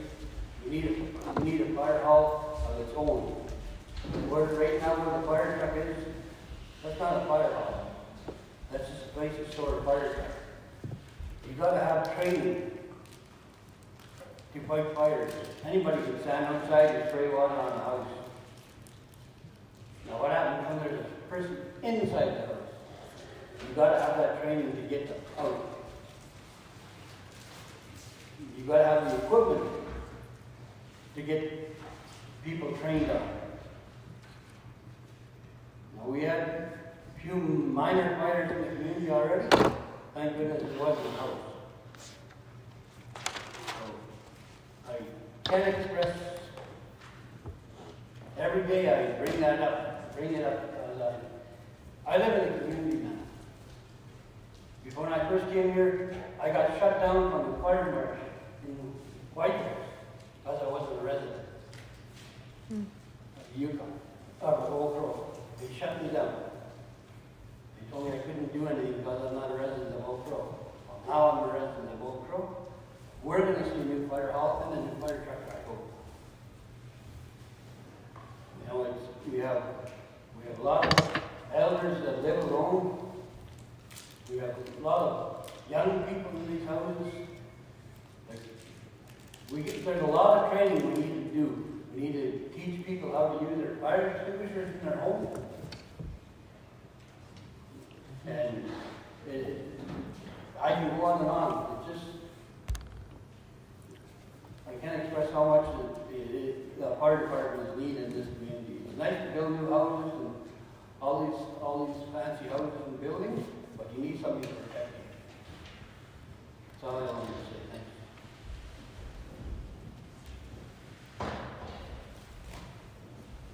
you. Mahsi? Thank you, Dwayne. Yeah, really appreciate that.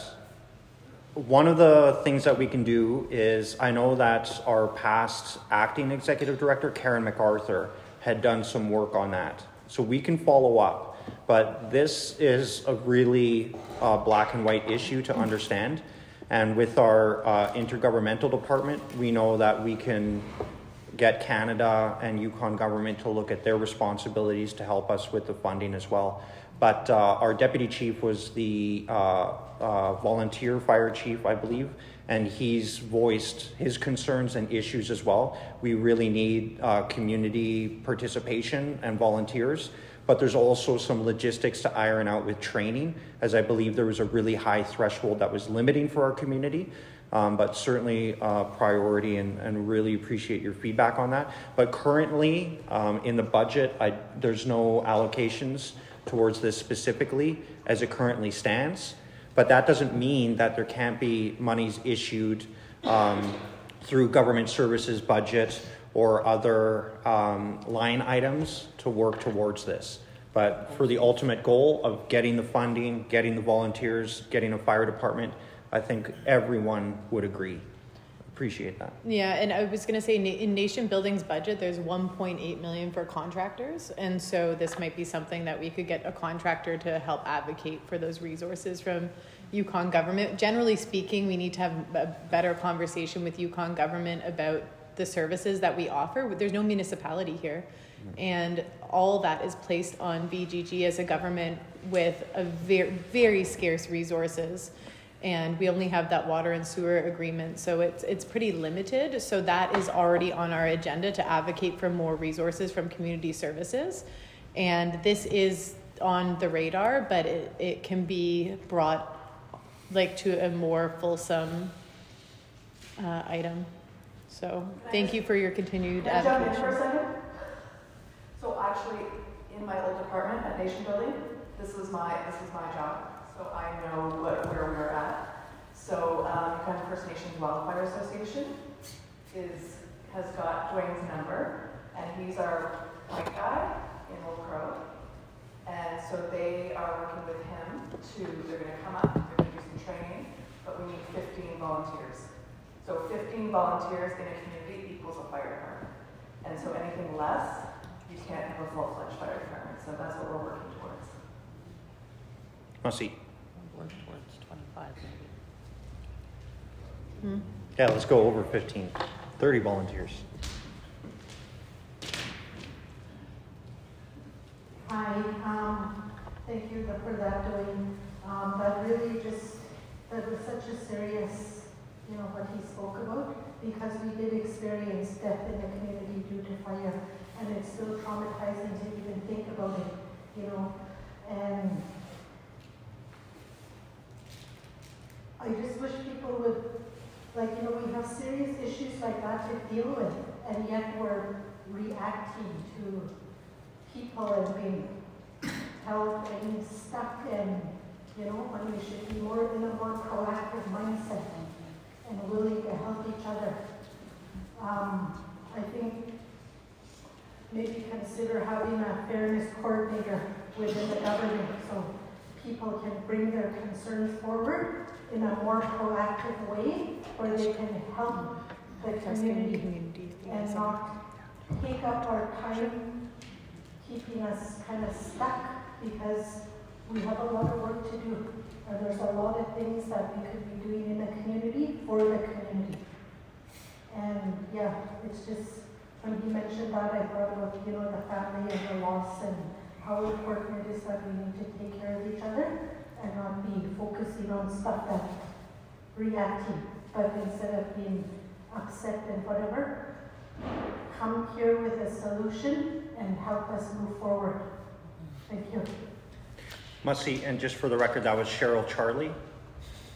Thanks. I also want to remind people that, you know, the Newcon family, both Dick's house and Marion's house burnt, and it's really serious that, you know, like one family and then both of their, you know, patriarch and matriarch house burnt, and it displaced people. And so we really need to take this seriously, and I'd really like to, I don't know how to encourage people to volunteer, but I mean, we just took down the list from Caribou Days, and although Caribou Days was fantastic, there was like 3 names for volunteers on it. So it's really good about, I don't know how to promote it, but the more you give, the more you get.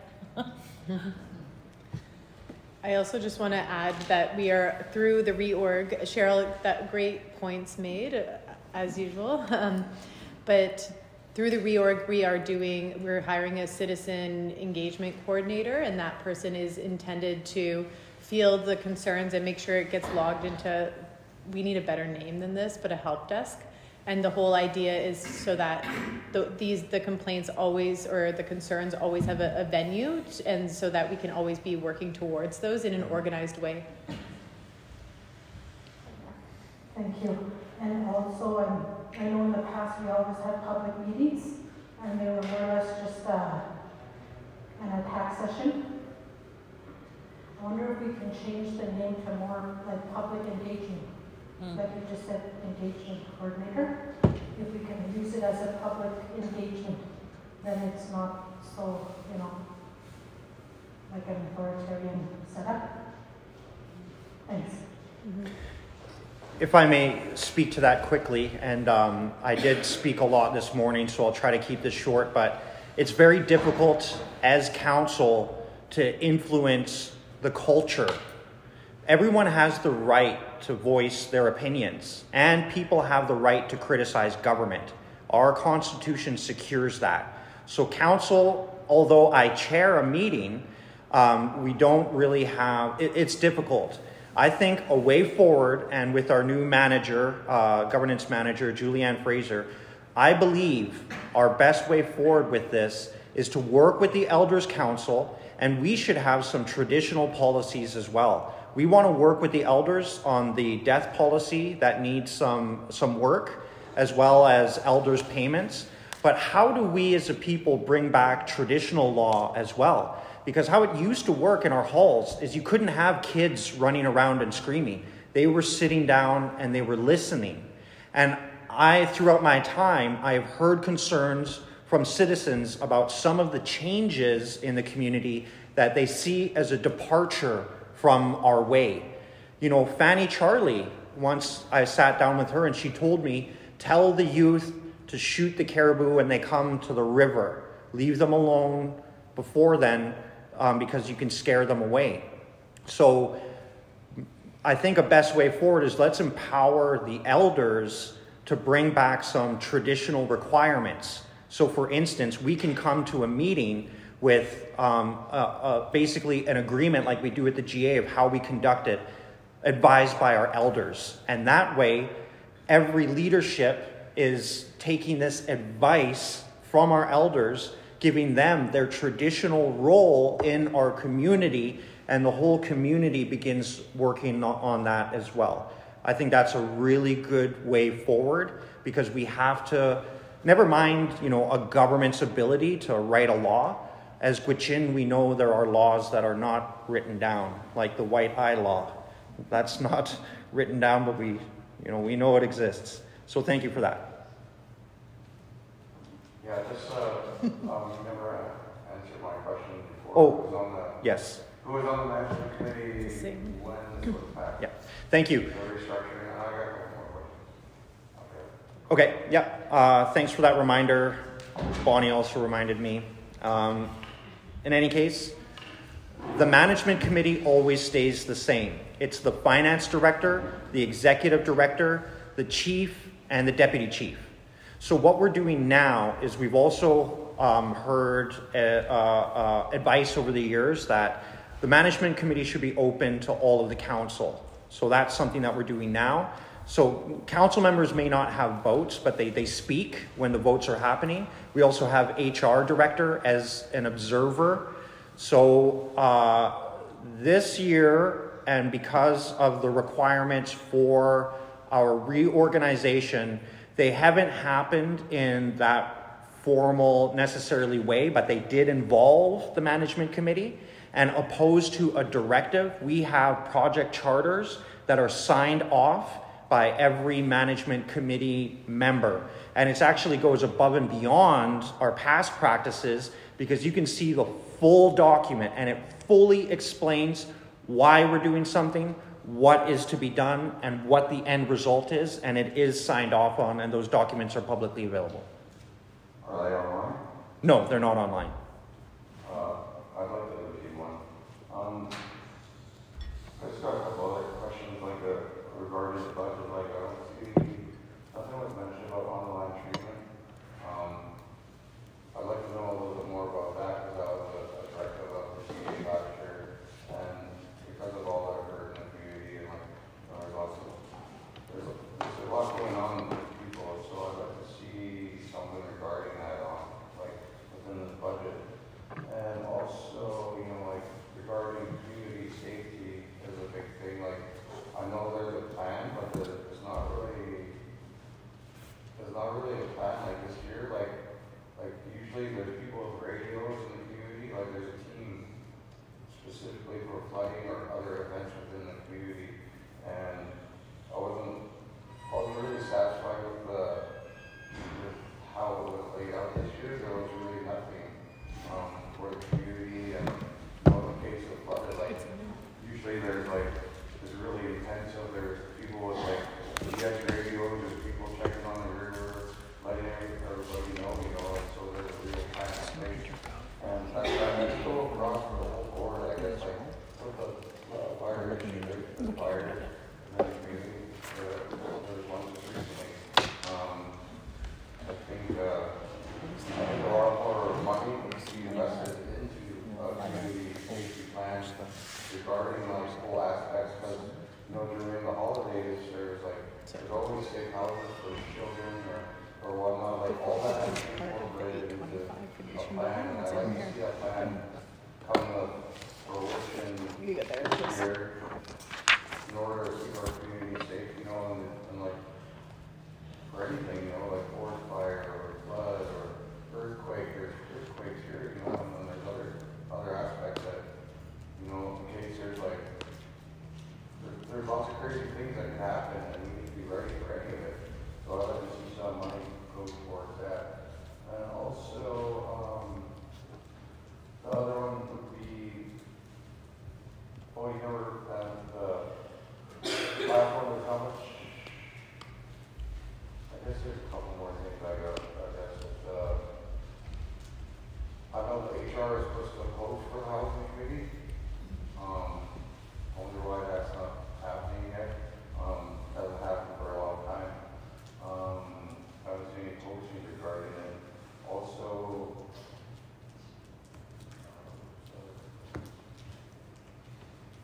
and municipality was touched on a little bit, I guess, like with water and sewer. Water and sewer services, those guys are worked to the bone there. And I expect my government, intergovernmental, or not that government, to approach Yukon government and have plans that a contract with them is probably over 50 years old, 40 years old. And we have capacity within the community to have the proper water and sewer services and other municipality services, ditching around the community. So, other things that would be really good for these meetings is in terms of reference for meetings, respect, blah, blah, blah, And also, a good one would be also, Cheryl brought up, if you have concerns, please try to have a solution or a couple of solutions for those concerns.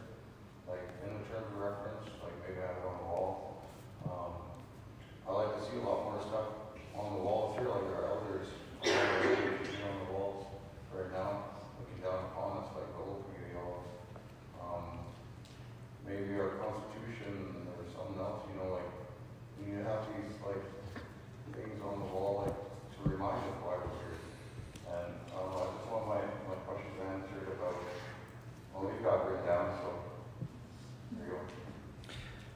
Mahsi, appreciate the questions and everyone here because it allows us this discussion. So lots of good things. First of all, we have $450,000 currently budgeted for on the land. We are going above and beyond because we're now out of the pandemic. When the wonderful Erin Light came on board, one of the first things I talked to her about is this summer taking the entire community and government out to Clocut.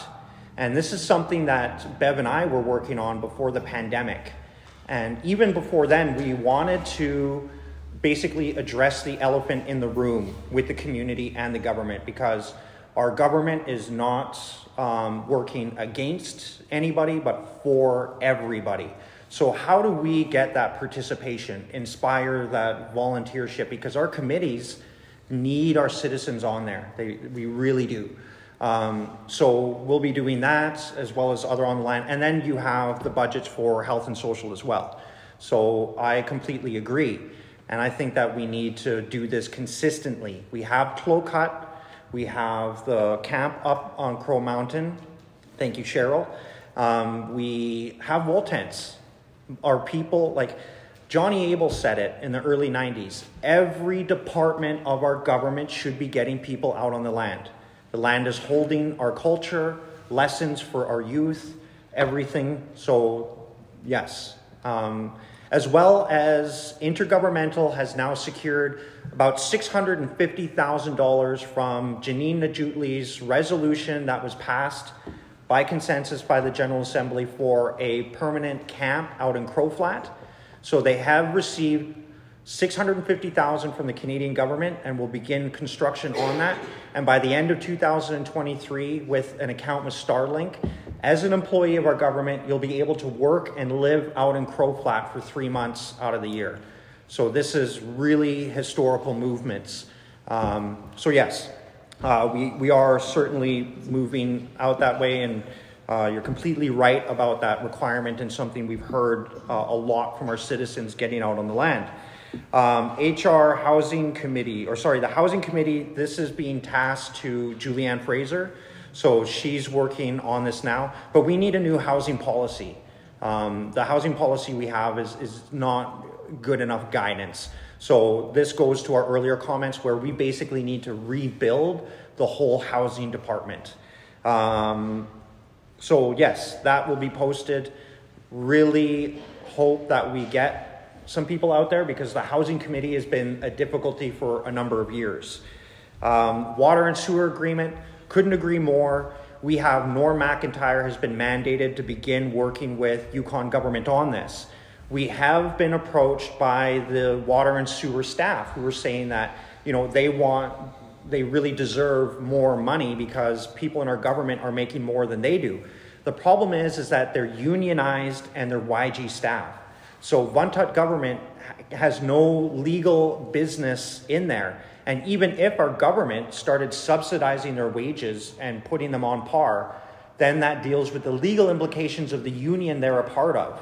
So it's those employees, basically, it's the responsibilities on them to work with their union and work with their supervisors on raises and upping the pay. Now, it's been communicated to us that they are doing that and they're not really getting much progress on that. But I do want to let everyone know, renegotiating a water and sewer agreement is going to take years, but we are starting those conversations.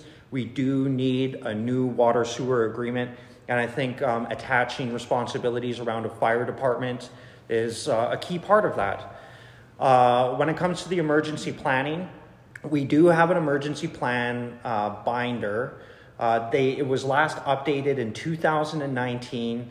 I know that Deputy Chief Josie was working in league with emergency staff in Whitehorse. They give real-time information on water levels, etc. We need more help. Paul has historically been left by himself doing it, volunteer every year. He could really use some support, some help. It would be great to have volunteer emergency teams for this as well. We did have plans together ready to put people up the mountain as well as the school in the case of a flood and get that information out. And we are, I don't want to forget the last bit, we do have Intergovernmental who is now grabbing a flashlight and looking around the attic of Canada, looking for funding for a levee on the end of the airstrip, because that's where the community floods from. And a levee would be really long-term protection for the community. So these processes are being tasked and beginning. And I hope I didn't miss anything there. Mm-hmm.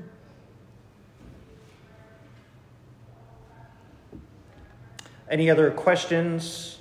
Please feel free. You were asking me on the original question of who was on the. Well, I guess you did answer it, but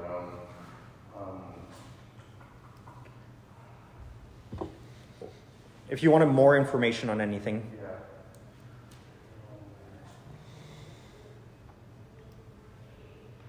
Yeah, and I think for the budget for me for housing, I think renovation has to be on the table for some houses, at least 2 houses. There's going to be a downtime within I don't know, maybe work with other companies that are working within the community, but there's going to be downtime for them here and there. And, we don't have the capacity they can make up for those renovations. We need to put that in the budget. And that would go a long way because, as I said, people are living in subpar housing, and lots of the housing, just under half of it is, they're worthless pretty much, on the tax street, at the end of the year, what they call that, fully depreciated the houses, and then it comes back to the whole housing issue and rent and stuff like that. And so whatever you're collecting from rent, even if everyone did pay into rent for a full year, that doesn't even cover the cost of maintenance for the houses. Mm-hmm. So, there needs to be, I see that you've got housing symposium next month, but, it can't come soon enough for some people. And the housing committee, that has to be done right away. For that, I think, the wage is so little, honorarium for those things. We have all these companies and business trusts, they get paid big money to be on these committees, and paying that kind of money for people, not all of that money, but a substantial chunk of that. And another comment I had is I'd like to see, I think it was a GA resolution I put forward was to increase the rental rates and rates for people going on the land, boat operators, they're pretty much guiding people all the time within the community. And OCTC, I don't even see that on the budget here. We paid $2 million to bail them out last year, and that's a big chunk of money, of our money. Mm-hmm. And OCTC, the intent of OCTC was to help people create businesses and not for them to create their own businesses and make money. Mm-hmm. They're saying, we're going to make money for this business, we're going to make money so we'll get help businesses, but they're taking the businesses that they're supposed to be helping people create away from those people. You see what I'm saying? And then we had to bail them out, and no one's even asked about well, where's the meeting for that? We don't even know what's going on with OCDC. And it's that's a big picture to this government's moving forward, is to help people create those businesses, opportunities within the community. So I'd like to see that. I'd like to hear something about OCDC as well. What's going on with that? It needs to be restructured. They can't go on like that. They spend all their money in the first year, and then I don't even know if we're paying rent for all those vehicles they rented down there. They're all sitting at the airport where it floods the most. And thank God it never flooded, but emergency plan, also, as we were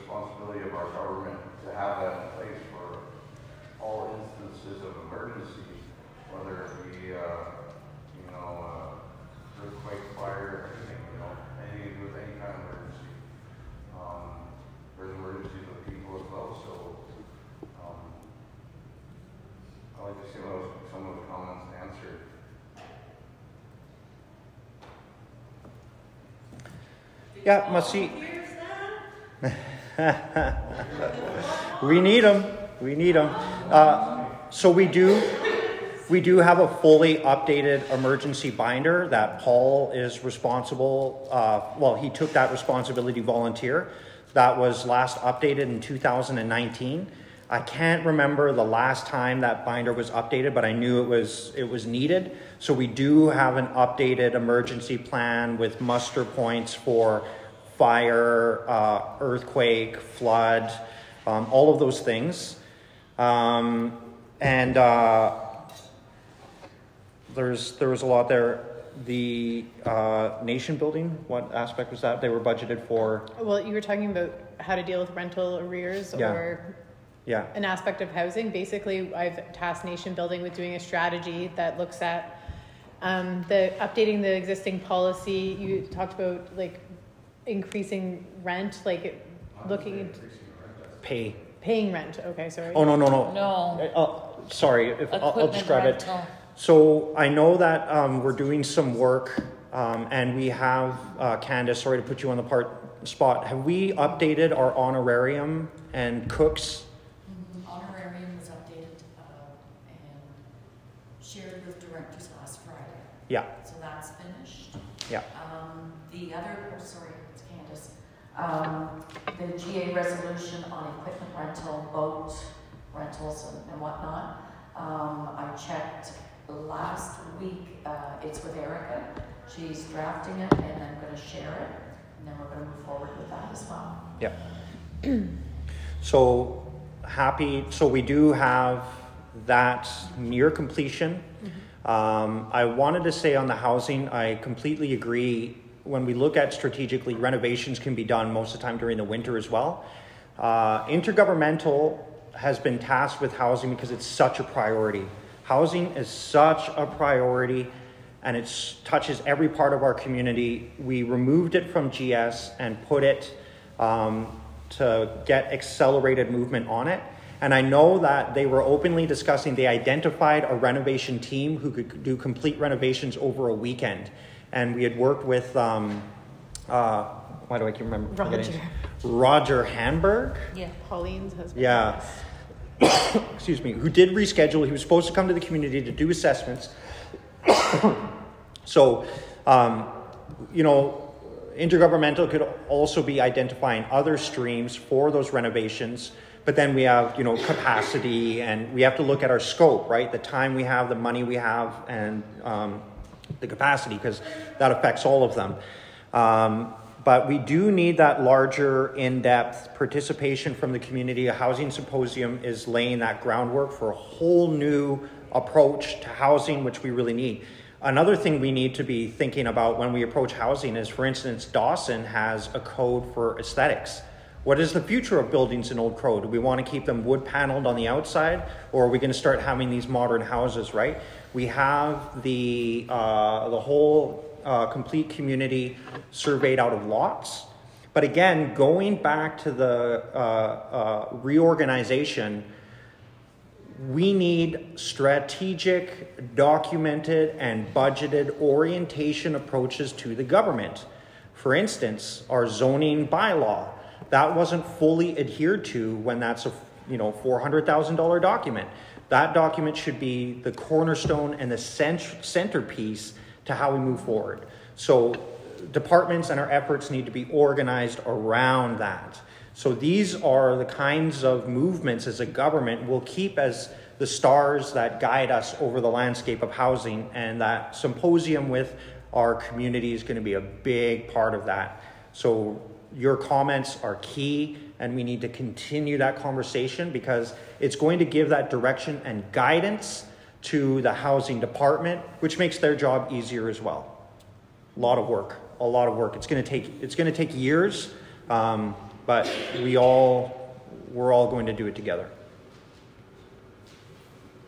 Thank you. Just to add to what Stan was saying about the renovations, I know they're important and they weren't in the budget, but can we have something with under, I don't know, GS or housing, wherever it may fall, to have some kind of housing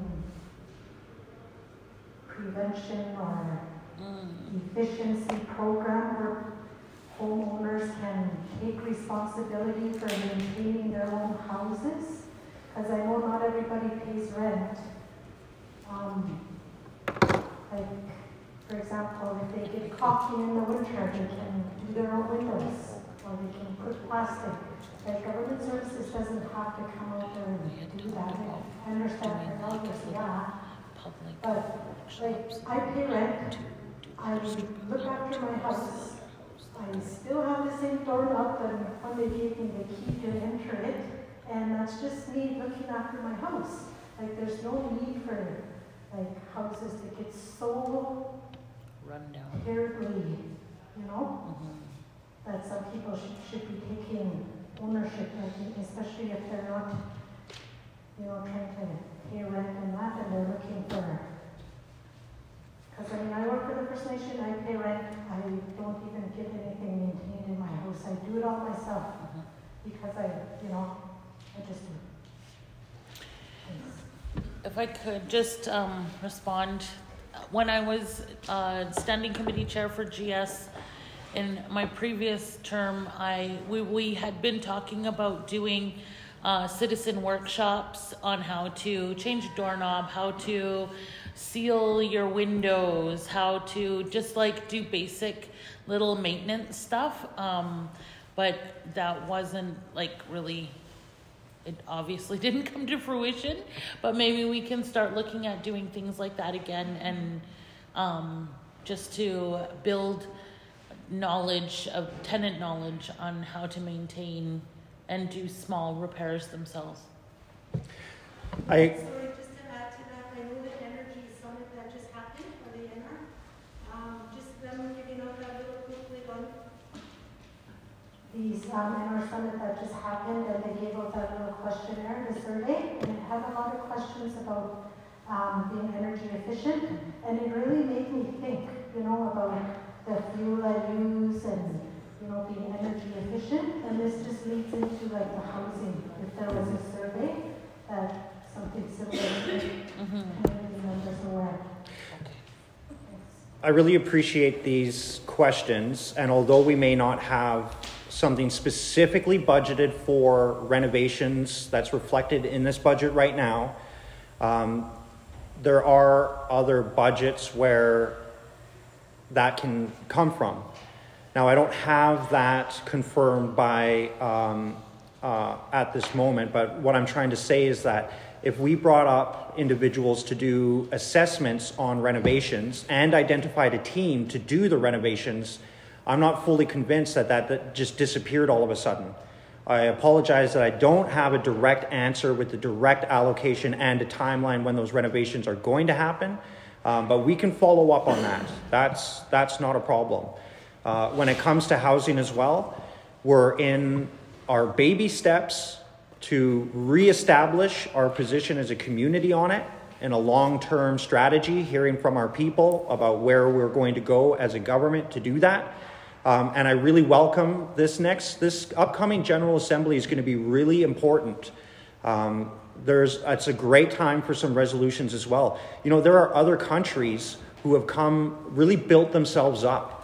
And I think of one of them, what the government had done.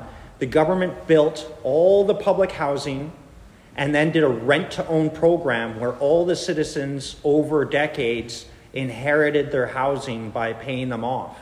That's something that we can entertain, and that's what's so important about this conversation. Perhaps, a citizen brings that to the General Assembly, because at the end of the day, like I said, the point of a community is to raise effective and successful youth as citizens. So we have to ask ourselves, with really subsidized rent and no responsibility necessarily over a house, you know what I'm saying, are we equipping our youth to transition from Old Crow to New York City or to University of British Columbia in a housing situation in Vancouver?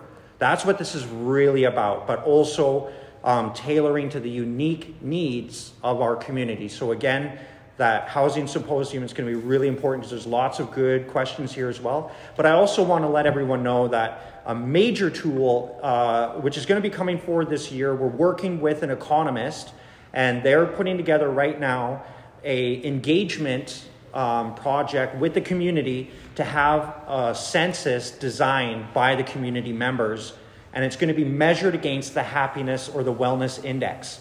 So we're going to be the first First Nation government that issues an annual census, just like the Canadian government does, so you can answer, this is my religious beliefs, this is my health, this is my age, so that our government can have statistics.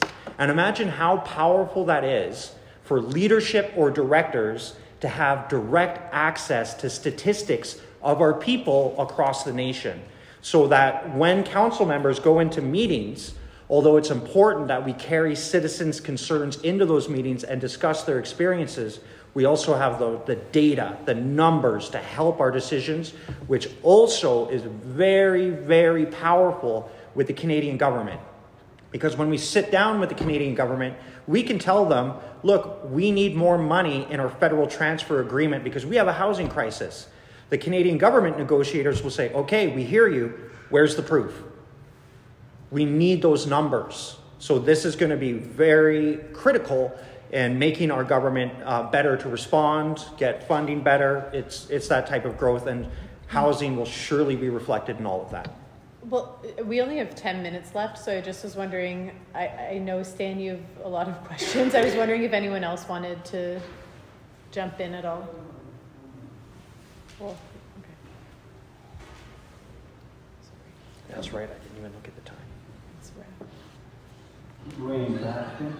One thing I forgot to mention earlier was that our fuel, heating oil and gas and volume in the community, the more houses we're getting in the community, the less fuel we're going to have for the community. Because one thing is we got 4 tanks sitting in our tank farms that's useless to us, that's not being used. So what I'm wondering is whoever we have to talk to or to deal with is trying to get our volume of fuel, heating fuel, up so we don't have to pay so much for all the fuel costs of hauling fuel in the community. So we get our volume up and it'll reduce our hauling of fuel in the community. So I think because for a good example, this building alone, every 8 days we have to fill this tank. Wow. So, because that's how much fuel this building uses. Every 8 days or it will run out. Thank you for that. I think what you're speaking to, it'd be important that our community has a growth plan as well to chart the future of planning with these things. And I wanted to touch on, I forgot to comment to Stan's question regarding OCDC. So I have asked the general manager, Jordan Clark, to prepare the board for a community meeting. Now, how the legal structure of OCDC works is that council is the shareholder on behalf of the citizens, but the board gives direction and the general manager implements. And you're right, their original mandate from the shareholder was to develop businesses and entrepreneurs in the community. Well, the board changed their mandate and then got in with Wandering Star, which did create jobs for our citizens out on the land. And you know what? I really feel like the board wanted a major success, and they looked at Wandering Star and they thought this was going to be the project that was going to generate money and jobs and do all this wonderful stuff. Turns out that they didn't have the best partner. They recently did win the legal court case, and it turns out Wandering Star was trying to sue OCDC for something like $600,000. Turned out Wandering Star owed OCDC money. So the court case is what really stopped everything. And you're right, we did bail them out $2 million. This is something that happened to 40782 or the not the business trust, but VDC. We've bailed them out in the past as well. But I really want to take a moment to show people why council went to such lengths. First of all, if OCDC went under and they were not able to pay the contractors and everyone that they worked with, OCDC, legally, we are protected as a government and a community from that fallout. But the company is literally called Old Crow Development Corporation. We would have burned our partners, and it would have been known across the Yukon, don't work with Old Crow. So part of it was our name, because our name is gold at the banks. We can get loans anytime, no question. Because of Old Crow and our community, we pay. So our money is worth, our word is worth its weight in gold. This helped to protect that. Not only that, but Old Crow Development Corporation is the future of our community. Eventually, we can get housing right out of the government, and Old Crow Development Corporation can be issuing contracts that community members bid on. They're going to be running a restaurant business. It's creating a new stream of economy and creating more money and empowering citizens. It's the future in a lot of different ways because, you know, one thing that we've heard around the oil and gas subject is it's about jobs. Well, if we really want jobs, this development corporation can create incredible amounts of jobs tailored to what individuals in our community want to do, raising the quality of life in our community. So it's really important. We are going to get OCDC in the community because the board needs to speak with the community. And we have Norm McIntyre, who I've asked quite a while ago to put together total briefing notes on it in preparation for this meeting. So council is ready. We just need to work with our board to get them here as well. Let's see. And these will be the last two comments, just as we're wrapping things up.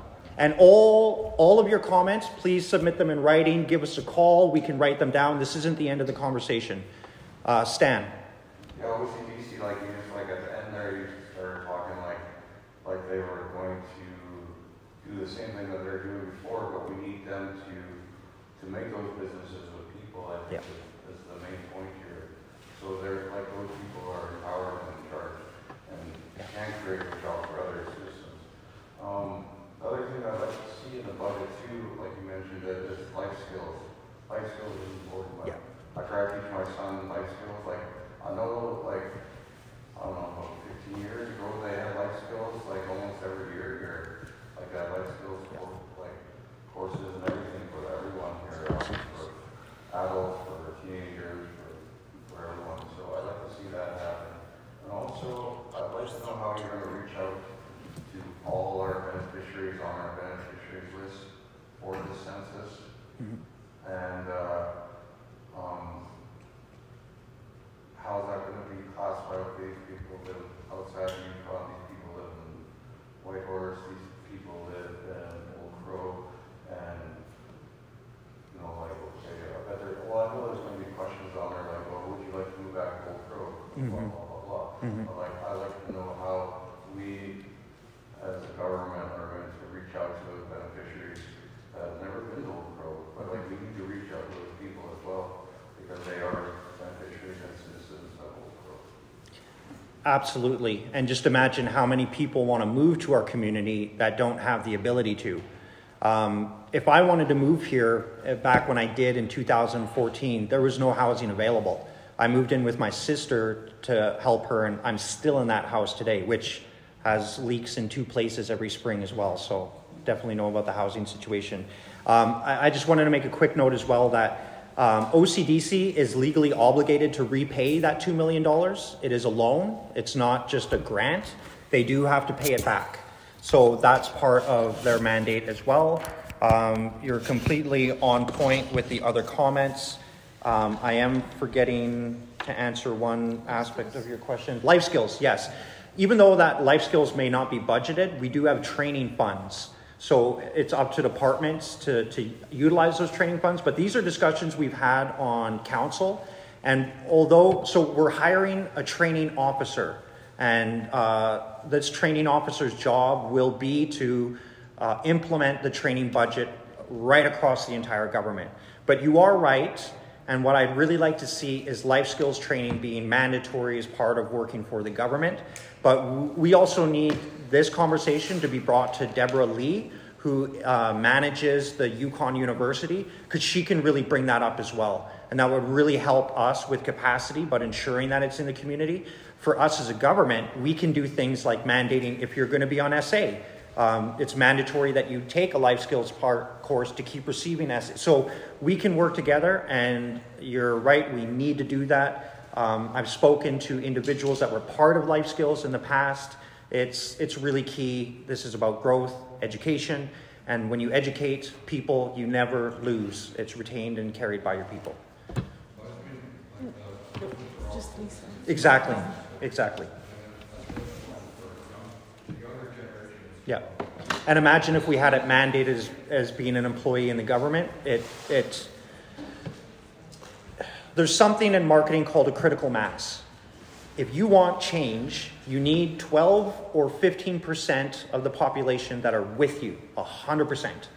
And then what happens is those 12 and 15 start influencing others, and then it's like a thing of dominoes.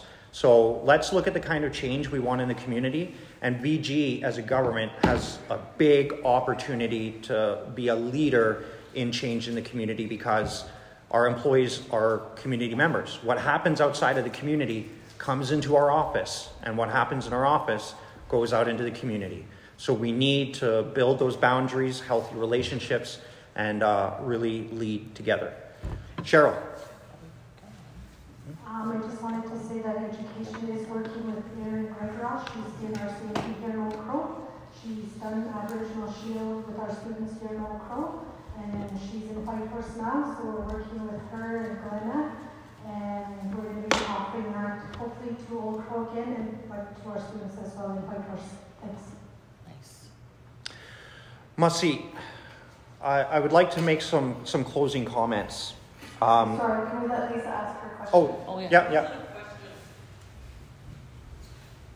I was just going to say, now that we've got these nice, beautiful houses, we talk about people not paying for rent, like, let's look at who's been in the house the longest, who's paid their rent. Hey, look, we're going to move you to this brand new house, and we're going to, have some type of something showing that, okay, then now you haven't paid rent. Continue, every day you get a letter, every month you still owe this much, you still owe this so much. After 1 year, like, you talk about getting people prepared to leave the community, so that we can, when we start doing this to the community, then they start to realize the real world works like this. Same with the water and sewer. Like, I'll be honest, I owe, and I've only, in all the years that I've owed, after asking numerous directors, finance directors, I finally, maybe 6 years, got one letter showing, and that was it. I never ever heard anything more about it. And I stopped paying because when I went in there and paid, they said they didn't know where the money was going. And at that time, we only had cash. And so, but it'd be really nice to see people who are paying rent be moved into those brand new houses. And who, like, I've been hearing people also already have those houses. So who's on that committee giving away those houses? That's all I want to say. They haven't been allocated. Yeah, they have. There's 20 applications. None of those have been allocated at all, just to be clear. And it does say in the housing policy that without a housing committee, council is responsible for the allocation of houses. So, yeah. I like that idea, though, Lisa. The reward system? Yeah.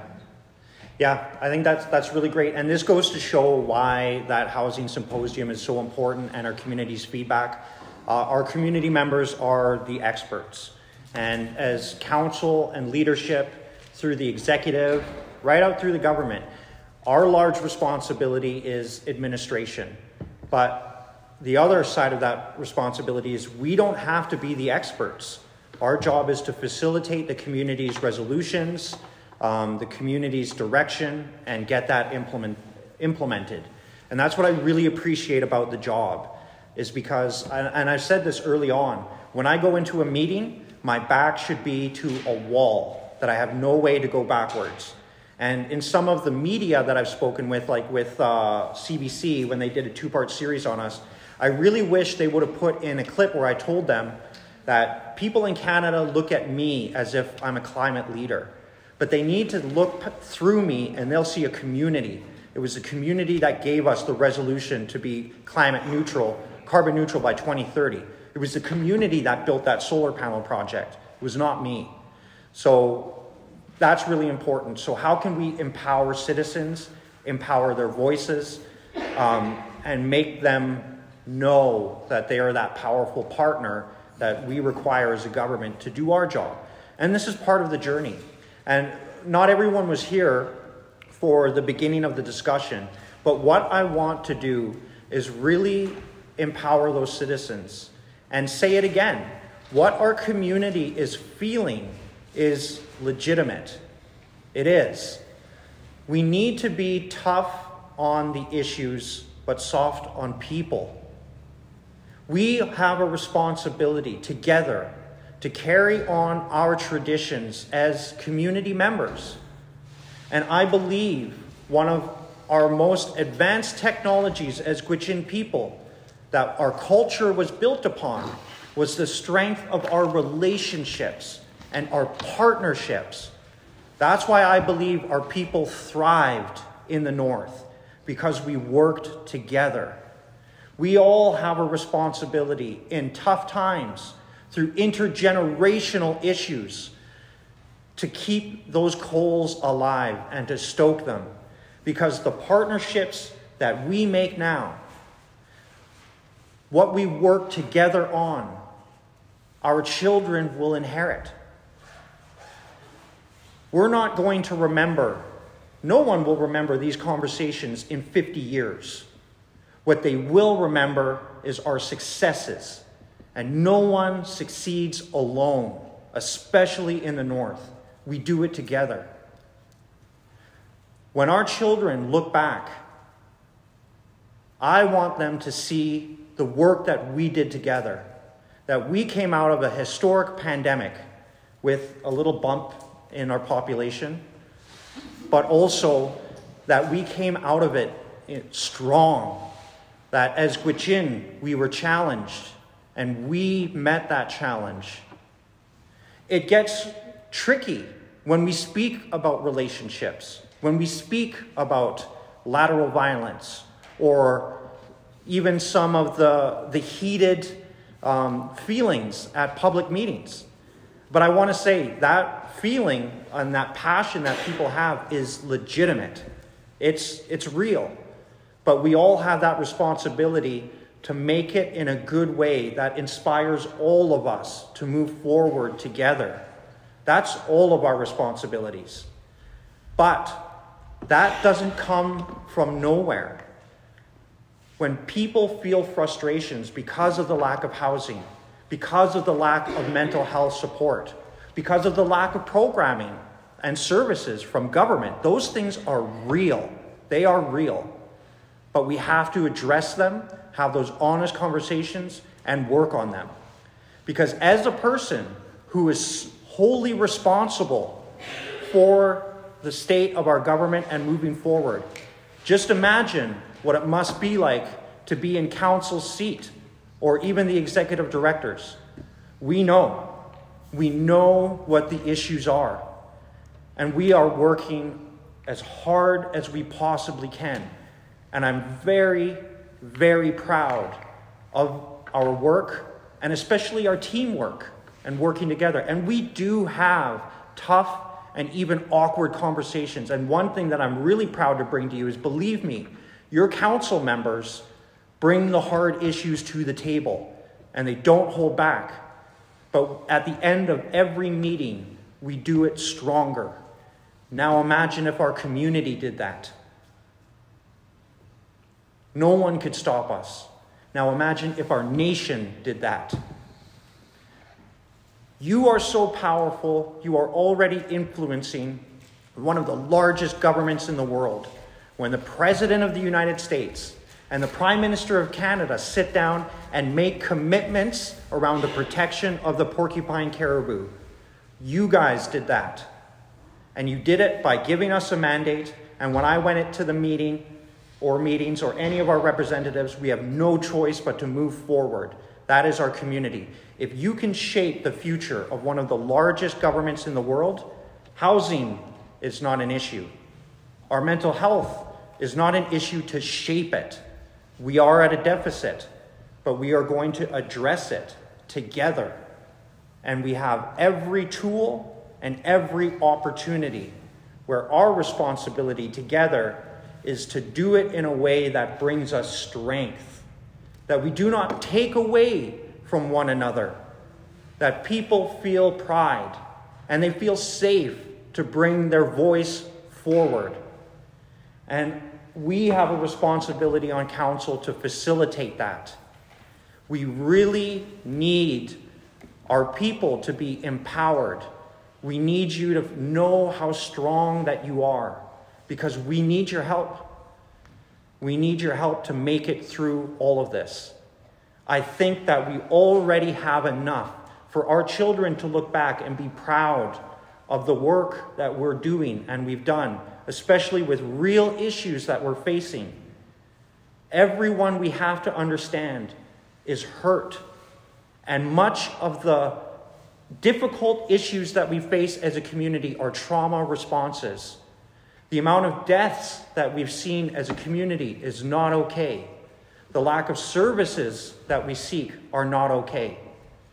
VG is your tool to realize this, and we will hold the Canadian and Yukon governments accountable, even the US government, on the porcupine caribou issue.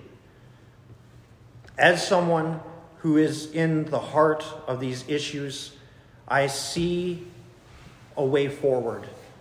Not only just a way forward, I see a future where all of us are practicing the culture, the community, the unity that we all crave. But we can't get there alone. So for you coming here today, for you listening, continue to come to these meetings. Let's continue to empower one another by understanding that we all carry hurt, that we carry large responsibility. And the only way that we're going to get through these hard times is by supporting one another. That's the only way. It's the only choice we have. And in government, the only choice that we have to make it and how we've got to where we are today is by support. Supporting our directors, supporting our staff, supporting our council. I don't remember a time where I've ever made derogatory comments about any staff member, director, or council member, because that's not going to get us anywhere. And I will continue to bring forward the best of our successes to remind everyone about what we can accomplish. Not to say that we ignore the difficult matters as well, not at all. They're parts of the solution, because every problem is teaching us about ourselves and about our community and where we need to grow stronger for our youth and for our future generations.